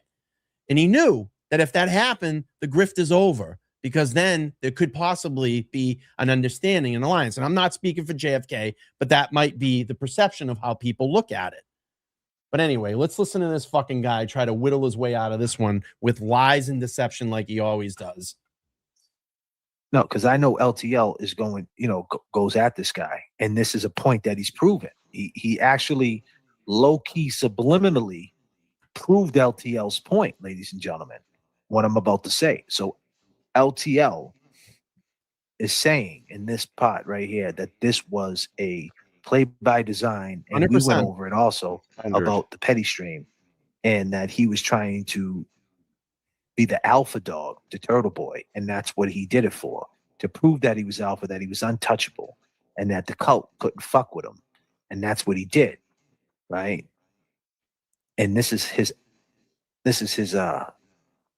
explanation for it. Let's listen. Everything to you. Nope, because Will Henry wanted the views. That's right. Get TB up on his fucking show, get the crowd to come in, and then the next day, what did he do? Or a couple days later, gonna do a fundraiser, and then right after. The irony of that. Here we go. The irony of that is that stream didn't go in any way how I planned for it. And here's the funny thing about this, Mike. You know what audience he's doing this for? Do you know what audience he's doing this for? Turtle. Yeah. It's the Turtle people Boy himself. behind this paywall. He won't put this stream public because he doesn't want this out there. He doesn't want to be seen explaining this. So he's got to explain it to the hardcore fucking paying members on his channel. Because if he loses them, The money goes away. The popcorn stealing apartment goes away, Mike. Yep. Ask this guy The how crazy his Nicola portfolio- Maxwell's of the world. Right. And Ask this guy how his portfolio's going. It's fucking nothing. Yeah. Do you think he Zero. has any savings? Does You he have think he no even has a money savings. market? You have no savings. You No don't even know what the retirement, stock no market is. brokerage. He doesn't know He does. ExxonMobil. I do. Yeah. You know what a Roth IRA is, Will? Yeah. You know what any of that stuff is? Probably not. He just learned what a lease was. He just finally had to pay rent this month. Oh my God. Pay that Oh. in a month? To go. Yeah, we know how you planned it. At all. We know how you planned it. That's a subliminal right there, ladies and gentlemen. And that's not me making up. That's not me making shit up, ladies and gentlemen. That's a subliminal. It didn't go any way according to plan. He was going to go at Turtle Boy 1000%. And I don't give a fuck whether they kiss, they hug, they fight. I don't care. I don't give a fuck. Let's be clear. I don't care. But it is what it is. We seen their patterns. This is petty pattern behavior. Like, you know what I mean? This is petty pattern behavior. This is what he does. This is what Turtle Boy does. It's like, this is what these people do. It's petty pattern pathetic behavior, by the way. PPP. A lot of P. Like, care. I don't give a fuck. Let's be clear. I don't care. But it is what it is. We seen their patterns. This is petty pattern behavior. Like, you know what I mean? This is petty pattern behavior. This is what he does. This is what Turtle Boy does. It's like, this is what these people do. It's petty pattern pathetic behavior, by the way. PPP. Yep. Like, did certain things happen that I may have expected? Yeah. Well, wait, stop it right there. Look at him looking at the chat. Sure. Certain things happened that I might have expected. That I might have expected right there. Like, so number one, he said it didn't go as I planned, and then he's going, he's admitting it. He just admitted it. He had a plan. He had expectations. He's lying again to his audience, and it's like so obvious because he's confirming. To figure it out. Yeah, they are really dumb. I don't know, guys. Yeah, sometimes you can't lead a horse to water. I mean, if you folks haven't figured it out, if you hardcore turtle riders haven't figured it out, you are just what is wrong with you if you haven't figured out this guy? Oh, and by the way, he lost some subscribers too. I know they get on us about losing subs. I don't care because you know why? Those are the people I don't want on my fucking channel. We want to get rid of anyway. But he's losing subscribers. His number's going down. Good.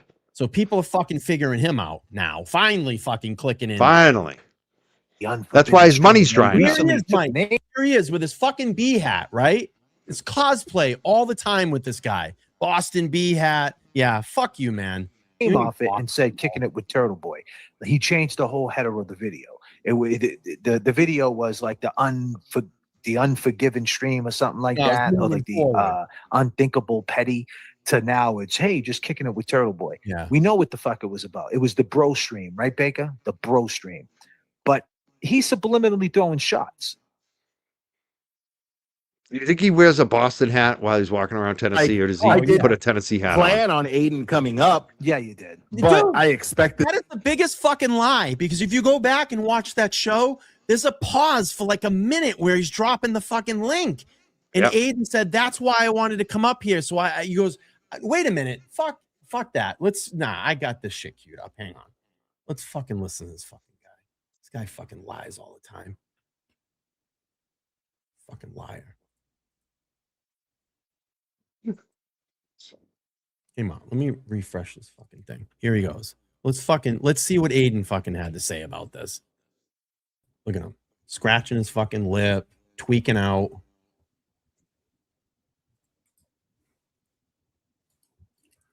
Look at it. Is it a pause? Oh, I didn't know he was going to come up. Dude, you're sending him the fucking link, bro. Look at his face, too. Yeah, he's tweaking out. Dumb Will. That's what I call him. Dumb Will. It's not even Tennessee Tuna. Just Dumb Will. What are you waiting for, dude? Well, he is so fake. Sit there. The fucking chase here. Okay. Yeah, I want to see what Aiden says. Of being treated like a fucking dog. You are a dog. There you go, buddy.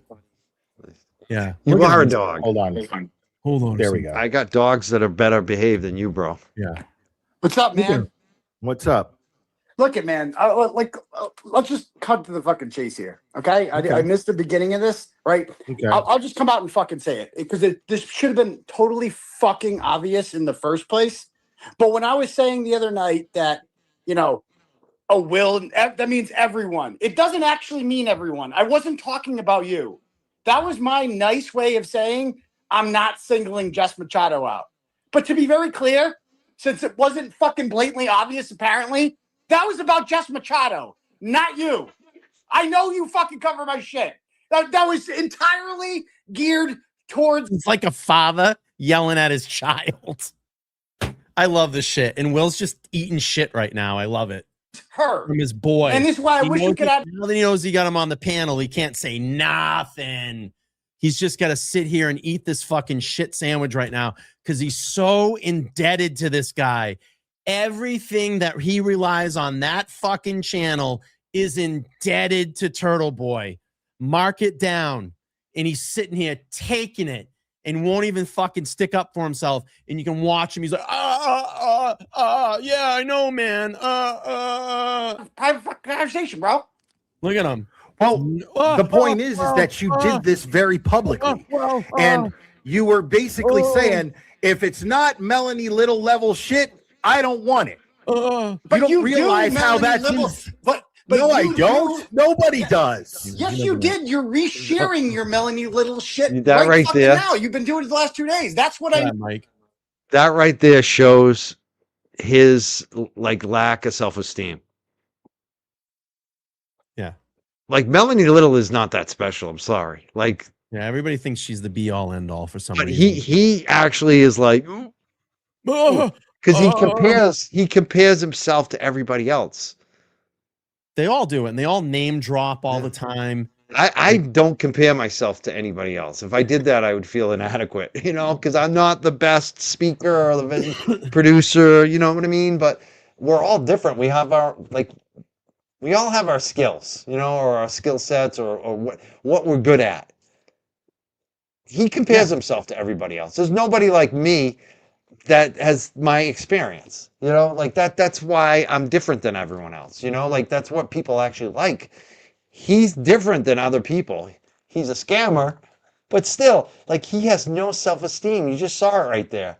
Zero Self-esteem. He compares himself to everybody else. He's comparing himself to Melanie Little. Yeah. I've never said, you know what?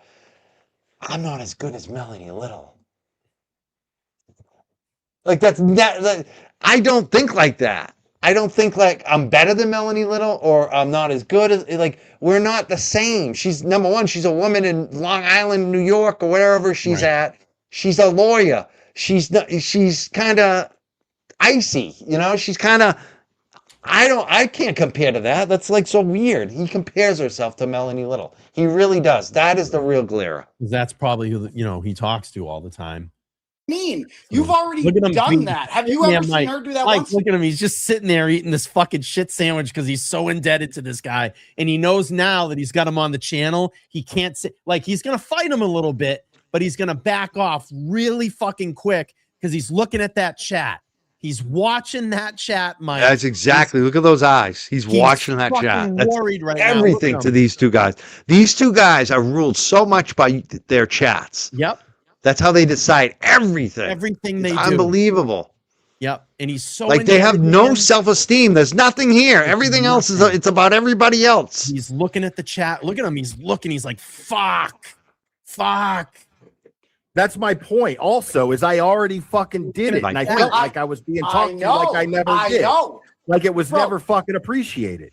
That's how it came off. Fucking appreciated. It's how it came off, Aiden. Now he's getting soft. It's how it came off. I mean, he sounds like a disgruntled wife. What I was really thinking. And you can't tell me that it's not how it came off because all of Twitter's even talking about it. Oh. So, I mean, I don't see this guy's life, dude. Oh, no. They said things on Twitter. They're talking about me.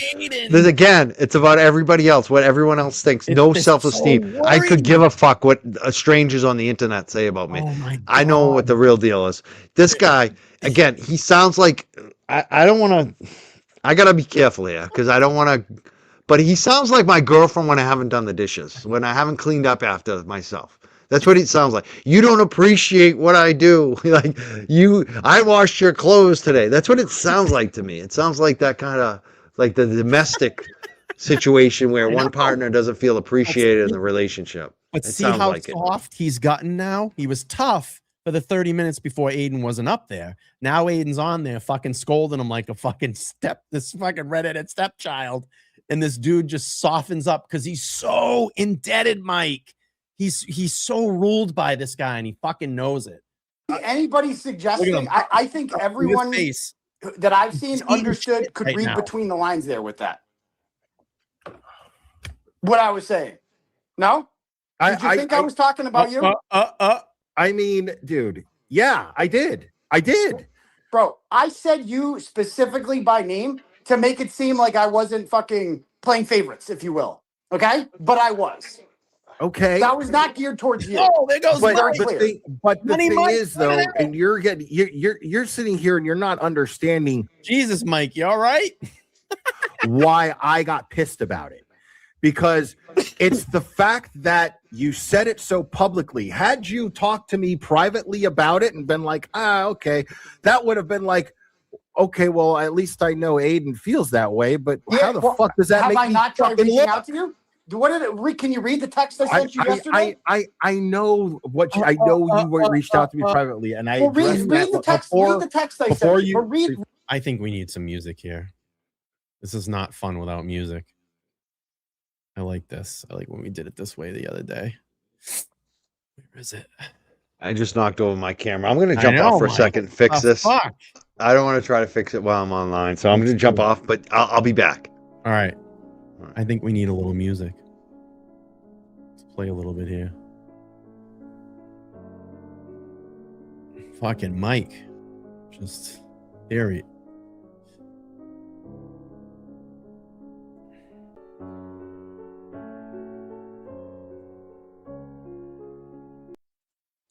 Read the text I sent you. Before you went live, before you came on here, I mentioned that you had been trying to reach out to me privately. Yeah, but read what the fucking text said. The text specifically said, calling him out. To be very clear, I was not talking about you. I specifically said that. And now you're on here saying that I'm talking about you. I was not. Right. You sent me that text and you never corrected it publicly. When have I? That's my point, Aiden. You don't realize that it affects us all. That people here, I'm not going to cover Turtle Boy forever. I'm here to help free Turtle Boy, right? But once Turtle Boy's free, which I have every bit of confidence is going to happen, I'm going to move on to other things and I want to grow. I'm aware. But I can't do that if there's some sort of fucking image looming over me that I'm your fucking do boy. You are his do boy, and you're trying to act tough right now, again, because you're trying to get back control of your channel and your chat. But you're going to calm the fuck down really quick because you know that you're so indebted to this guy. You get it? Not your do boy, bro, but like I'm trying to fucking get everyone to stop talking about the Baker shit. I mean, it's getting stale. It's getting old, is it not? It's been going on for 2 weeks. Right? I mean, yeah. I mean, I'm over the Baker shit, but it's like the fact somebody's getting so you fire, then she fires, and you fire, then she fires, and it never fucking ends, right? Oh no. I was gonna do this one out of spite. I'm not even sure I'm going to now because now you and I are talking this out. But I was gonna do this as a fuck you, like make the point. I'm gonna talk about what I want to talk about. Well, I'm aware of that, man. I never once for 1 second thought that you wouldn't. Okay, I know you're going to cover my shit anyway because you always do. I saw that wasn't geared. Baker always covers my shit. Always. There's one person who never does. Right. Okay? Right. But I don't feel like singling that person out. Fair enough. But now I kind of have to. But understand that when you don't single that person out, how that might affect the other people who have been fucking busting their ass for you, who have been loyal. I've been a husband and wife fight. The funny thing is, I want to remind everybody, this is what, how Will was before Aiden got up there. This is how he was talking. Big and tough. Big tough Will.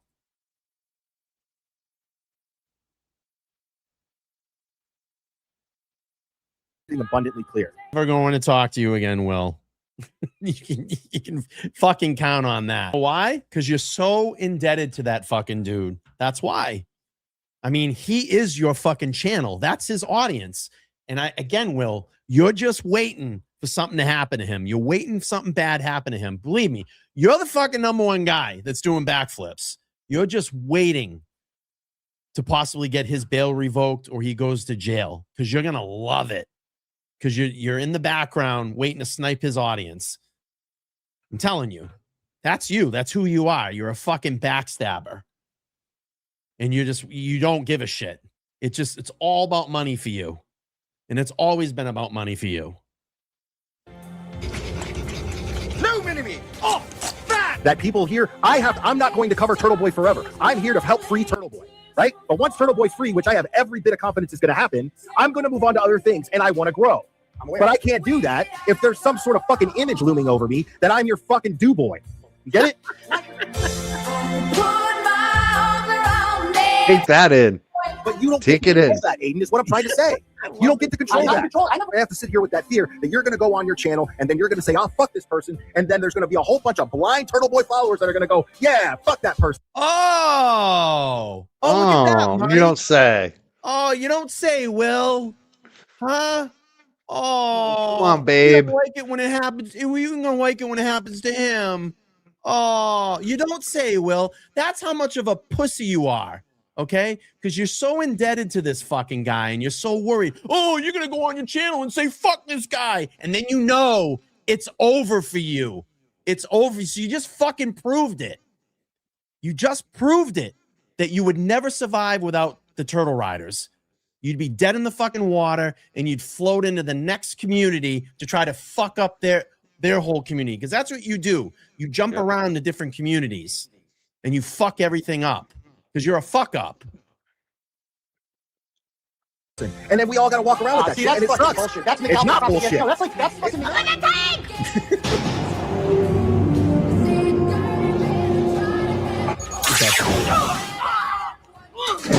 Cool. Don't realize, and you're saying I'm not saying you're responsible for all of that, but the fact is that you have that kind of influence. So we are aware of that influence you have. Oh, what, Will? What? You worried, Will? You worried about your channel, Willie? Yep. Yeah, those memberships. He's kind of weak. He's kind of a crybaby. And it's funny, too, because, the thing that bothered him the most is what the chat thought. Yep. That's all he cares about. He's not thinking about your case or your charges and you going to jail, Turtle. He's thinking about his audience, which is your audience. Yep. That's all he cares about is that chat. Yep. That's it. That's all he cares about is those super chats, that money, and it's drying up for him. So what's he gonna do next? When next month, when the check's down, next month when you 21st of the month comes and the money's not as much, what's he gonna do? And when those memberships start rolling, those gifted memberships, Mike, because you know this and I know this, and we can share this with the audience, fine. A lot of the times when you gift out a membership, like someone might get a membership for a month, but they don't re-up, so they fall off. So if Will's getting a lot of gifted memberships, he's high and mighty for the month, but that next month, that shit's going to fall off. Exactly. Because a lot of people don't sign back up. Yeah, people change their credit cards even for members, even regular members. Sometimes they'll drop off. And, you can tell he's starting to feel that pressure, too. He's got that rent. He's got no savings. Yeah. This guy doesn't take care of himself. He's just not somebody that... He doesn't even take care of himself. How is he going to take care of anybody else? Yeah. I mean, that's one of the things, one of the first rules in activism and advocacy. And that's when they play that video going back to when I was down and out, I couldn't give as much because I wasn't doing as well myself, and this guy, he can't take care of himself. How is he supposed to help anybody else? That's the bottom line. But it still this is who matter. you got. This is who you got. Right. He just wants the money. Doing something good for a cause. You put yourself out there. You made a video. You challenged some of your friends. You because of your video, that definitely helped make money for that. Oh, definitely. I know some of my family actually kicked in some money for that. Right. So. But here they are, years later, digging a video up and mocking the ALS Ice Bucket Challenge. And again, Will, you're Boston. You say you're Boston, and you're out here mocking things that are really important to our community. And again, when and if you show up at Aiden's trial, which I hope you do, I have questions, and be prepared, because I hope you have some answers, because I'm going to ask you in front of the local media. And I hope you're ready, because I'm a journalist, and journalists can ask questions, right, Mike? Journalists can ask questions. He's a First Amendment guy, so I'm gonna express my First Amendment. I'm gonna ask him questions, right? Yeah, I can do why that. I'm not? writing a story. Why The not? Will Henry story. All right, let's finish up Sinead here. And it scares us. Right. And it, Well, and it keeps a level of control over what we say and what we do. So I should just keep you're accountable for your own words, dude. I shouldn't have to fucking worry about that shit. You're the one who had the blow up. Too angry because I didn't feel like you actually gave a fuck. I've just learned to really just not really be in personal communication with a lot of people. Most people. Like it because you don't have any burdens me with more limitations than if I did not have personal relationships. Well, you don't have any personal relationship. Instead, I got a public spanking. What the fuck? I'm a grown man, dude. You know what I'm saying? I think you're the most evil son and evil dad could ever ask for. I love you, Dad. That's the best video. I love you, son. It's a touching moment. Oh, I love it. That's Not Today, Satan. I think it's Not Today, Satan on X that put that together. That's a good one. Yeah, Not Today, Satan 25 on. Well, it's Not Today, Satan 73, but their tag name is Not Today, Satan 25. They put that together. It says when keeping it real goes wrong, the DuBois culture edit. I love it. Will, you are Aiden's bitch, and you know it. Because without him, you'd be nothing. You would be, if he turned on you in a second, tomorrow said, dumb Will is dumb Will, the glarer. This guy's a piece of shit. He did X, Y, and Z. Your channel would be dead. And the funny thing is, Mike and I have gone through it, but we've always remained and always been here. We have a great core audience that supports us, that comes in and they actually want to hear our point of view, other than you that acts like a child and mocks like really good organizations and foundations that happen here in Boston. It's pretty sad. You try to, line yourself up. You tried saying, I'm more Boston than you. You made that comment to JFK, and again, I think people should ask you some questions when you come into Boston and ask you about this. Mike, what are you thinking? Any final words before we wrap it up? Oh, I just got rid of a troll. Nice. Jose, bye-bye. Yeah, have a good night. Jose, you don't get any of my blunt, bro. Roll up your own, bro.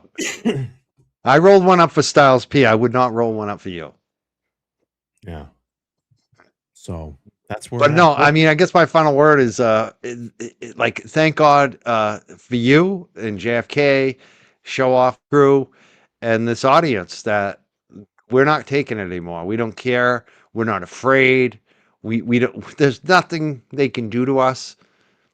And I just want to thank everyone for the super chats tonight and just being here for us and always having our back. It does help, and it's much appreciated. And I'm looking forward to some content next week too. Like we'll be covering the Keith Davis trial in Vegas. We're going to continue to cover the Clancy trial. Just got picked in that case, I think yesterday. I think it's finalized. It's got Monday opening statements. Monday morning, 9:30. West Coast time or whatever time they're on in Vegas. I think it's 3 hours behind us. 3 hours behind. So I think it'll be like 12:30 p.m. Eastern time is when it's going to start on Monday. But I'm going to have an interview on Sunday night, I believe, on my channel with Michael Carlin, who wrote a book called Chaos Merchants about all of this and a lot of stuff that he kind of reported first. Probably going to come up in this trial, like especially related to the security head, Reggie Wright Jr., who was a former cop. He's supposedly be a witness in this trial. And Keith Davis is already pointing at Reggie Wright Jr. I think they were all in on it together, but we'll see what happens. This is going to be an interesting trial. So I'm looking forward to covering stuff. Again, I was on the Grace Curley show again today. Every Friday, I'm a guest on there. I love going on there. Mm-hmm. We'll have a new video dropping tomorrow from that today. I'm enjoying this. I am. I'm enjoying knowing that we're going to be here long term, a year, 2 years, 5 years, 10 years. We'll still be here. We're not be helping indebted people. to anybody. That's the thing. We're free, independent channels that can do anything that we want. More than There's ever. always going to be a core audience that comes and watches us. There's always going to be people that support. We're thankful for it. We love everybody that comes to our channels. But we don't have to like grift to them, you know, like this dude is so indebted, and I'm talking about Will Henry, you know, and the thing, I didn't even say Jimmy too. They're just so indebted to that turtle crowd that they know they'd be dead. And that's why they walk that line. They're so afraid. And we heard Will's words. You have so much power. If you came on your channel tomorrow and said, fuck this guy, you know, and he's admitting it. He knows that he would be dead in the water. His channel would be nothing without Aiden. And it's a fact. Yeah. It's a true fact, you know? Yeah. And you know, there are others too who are somewhat more respectable. Some of the law tubers, I'll say, they also are playing that game. And I would encourage them to grow a spine and actually report truth for once. Like, you know, if you're one of these law tubers who was claiming that the anti-slap motion was going to win, like, you're not serious. I'm sorry. You know, and a lot of you out there are just not being serious. You're just, whatever Aiden says is whatever you put on your channel, and you're supposed to be a law tuber. You're supposed to be. So I would encourage people to grow a spine. Not that difficult, and you'll be much happier. Like, yeah, you're going to have a little drama for a few months, but once you grow your independent spine, you'll be happy. You'll be happier for it. And in long term, we know where this is headed. And if you haven't noticed, it's headed in a certain direction, people. And if you don't grow a spine, it's going to be too late. I'm just telling you. And what's going to happen is, I'm predicting this, some of these turtle riders are going to turn on the Glera, on these law tubers. And I predict even on Turtle Boy. You wait for it. Yeah. And you've seen it. I mean, I was watching the chat tonight. There's a lot of people in here, and we know the channels that everybody watches because we can look at our metrics. So we know that they're watching channels like, you know, Aiden and Glare and all that stuff. But you're even seeing it here tonight. I mean, I just saw someone earlier was just saying, oh, you know, Will Henry mocked the ALS challenge. He's a piece of shit. You know, I saw a lot of that going on in Jess's chat last night. A lot of people calling him a piece of shit in there too. And a lot of things that you and I have been talking about, we've been right. You know, the analysis that we're given about how he's trying to line him up to put Aiden in position to take over. I mean, it's fucking fact. We've been right on a lot. First guy that's going to roll over on him, and Turtle's going to be calling from jail. And believe me, I don't want this is just a scenario. I don't want Aiden to go to jail at all. But if he does, Aiden's going to be reaching out to fucking Will and going, hey buddy, I need a money stream here. And Will's going to go, yeah, but I got petty streams to do on Mike and fucking LTL. I got to pay rent. Yeah. He's not going to help him out. Yeah. I got to pay rent. Sorry, Turtle. 2 years. Yeah. Sorry, buddy. Have fun, bro. I mean, and that's the thing. Like, I would encourage people who know better, especially with YouTube channels, grow a spine. You're only protecting yourself in the long run. Totally. And we've done all the hard work. JFK, LTL, Mike Crawford, and now like Machado. We've done the hard work. We took all the hits for you. Yep. Like, and we've shown that you can survive this and come out the other side with your credibility, with your dignity, you know, and it's not going to hurt you now. Like, I would encourage them, grow a sack. People are noticing. You're probably getting some shit right now. I saw some of them getting shit right now because they've been wrong so much. They've been wrong so much. Like, some of these people were like, oh, the anti-slap's going to work. The anti-slap had no chance. I told you that. You know, because I'm telling you the truth on what's going on here. So people need to and Nan stop. said it too. Nan came out right away. It's like, it's not gonna work. This ain't gonna work. All these like letters. That's the thing. We have Nan, we have Brian, we have JFK. We're telling you the truth now. Like, there's no doubt about it. Like, it's not that we didn't tell you the truth before, but we're not holding back anymore. Yeah. We're not like tiptoeing around. There's no tiptoeing around anymore. And I encourage those other YouTubers, grow a spine. Tell your audience what's actually happening here, because this motion to dismiss failed today, and that should tell you something. That's not good. There's a problem here, and the problem is Turtle Boy. Aiden Carney has put Karen Reed at much more risk. You know, his shit got leaked, Everything he's done has not helped Karen. And I almost think it's a play by design. I do. I think it's a play by design. I think he has the fantasy. Going. He wants them together again. They get divided. He wants to bring them together. It's never going to happen for you, Aiden. Because you know why? And she knows. It benefits him on the flip side where he just keeps dropping Karen's name. Yep. And she knows the game. Like, she's not coming back. She's not coming back to any of these people. I mean, he did it with the fundraiser, which I didn't, I called that out where he was doing the golf fundraiser and it said Karen Reed, Justice for John O'Keefe, Turtle Boy fundraiser. And then in his description, he's like, all the money's going to go to the Turtle Boy fundraiser. And I'm like, wait a minute, you're using Karen and John's name. Like, you're not giving something to Karen or, a trust fund to John, John in John's name. Nope, it was all to keep his money. Like, why are you using their name still? If it's for you, why don't you just say Turtle Boy? Doesn't make any sense. And a lot of people saw that and called it out. People are seeing the truth. A lot of people are waking up. Sometimes it takes time. I mean, I think that's the only thing that's sad is that as dumb as Will is, his audience is even dumber. If you're still with them, you're a dumbass. You are a fucking dumbass. And people are going to remember it. Like, we're not going to forget. He always makes these threats. I won't forget. Yeah. A lot of people aren't going to forget where you stood during this period of time. I'm scared. Yeah. Dumb Will. Dumb Will. I think that's probably the new name. I just like dumb I like that one. Because he's a dumbass. Dumb. He is not smart. Stupid. He's the dumb person that thinks he's the smartest guy in the room. He does. I mean, smart people generally don't think that they're the smartest person in the room. That's a fact. But dumb people do, and that's Will. All right, Mike, we got to do it. It is tradition. We got to play it just once before we head out.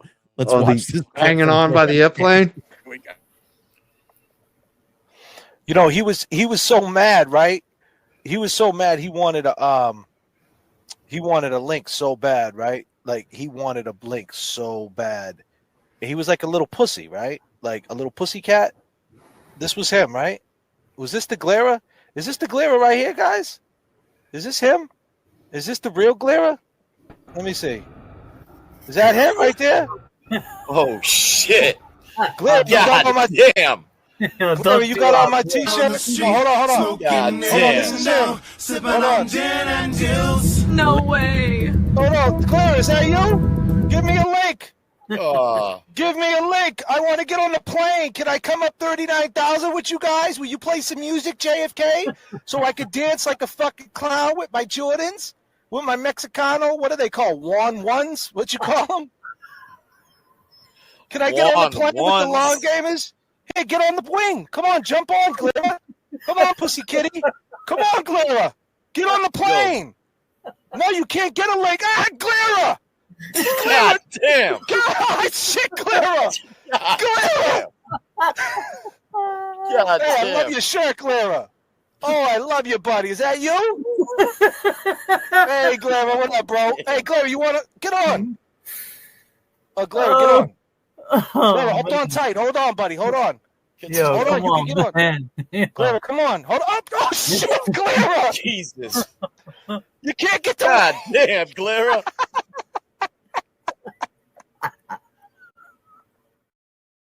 It's Mike. It's the fun. And the funny thing about it, if you look at it, you can see in the video, the up likes, there was 12,900 upvotes on that fucking video. It's great. It's pretty funny. It's a funny video. Oh, God, I love it. I still think it's the funniest skit that ever came out of any of these shows. I belly laugh every time I see that fucking skit. Let's see. All right, I'm LTL Brian. You're watching this. We're simulcasting across the Young Jerks. Go check out Mike the Young Jerks over at the Young Jerks. You can find him on YouTube. That's Mike Crawford. He's got a lot of good guests coming up over the next couple of weeks. I don't know, Mike. I don't know what I'm doing next. I got a couple of things. I got a couple of things in the chamber here. I know there's some things that came out about Nolan Wells. I want to get back to that. I don't know. We'll see what happens here. Any last words before we head out of here, Mike?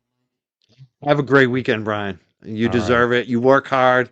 I don't think people recognize that you work a full-time Korea and this YouTube thing.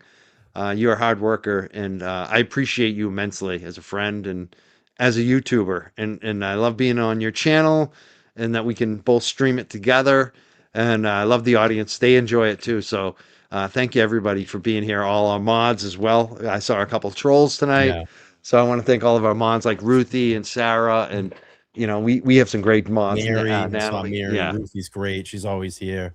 A lot of great members and moderators. All right, Mikey, Yeah. let's get out of here. Yeah. All right. Have a great Bye, Friday, guys. bro. We'll see you soon. I don't know. Is JFK going tonight? Let me see if JFK is going tonight. Maybe I'll redirect him. Hang on.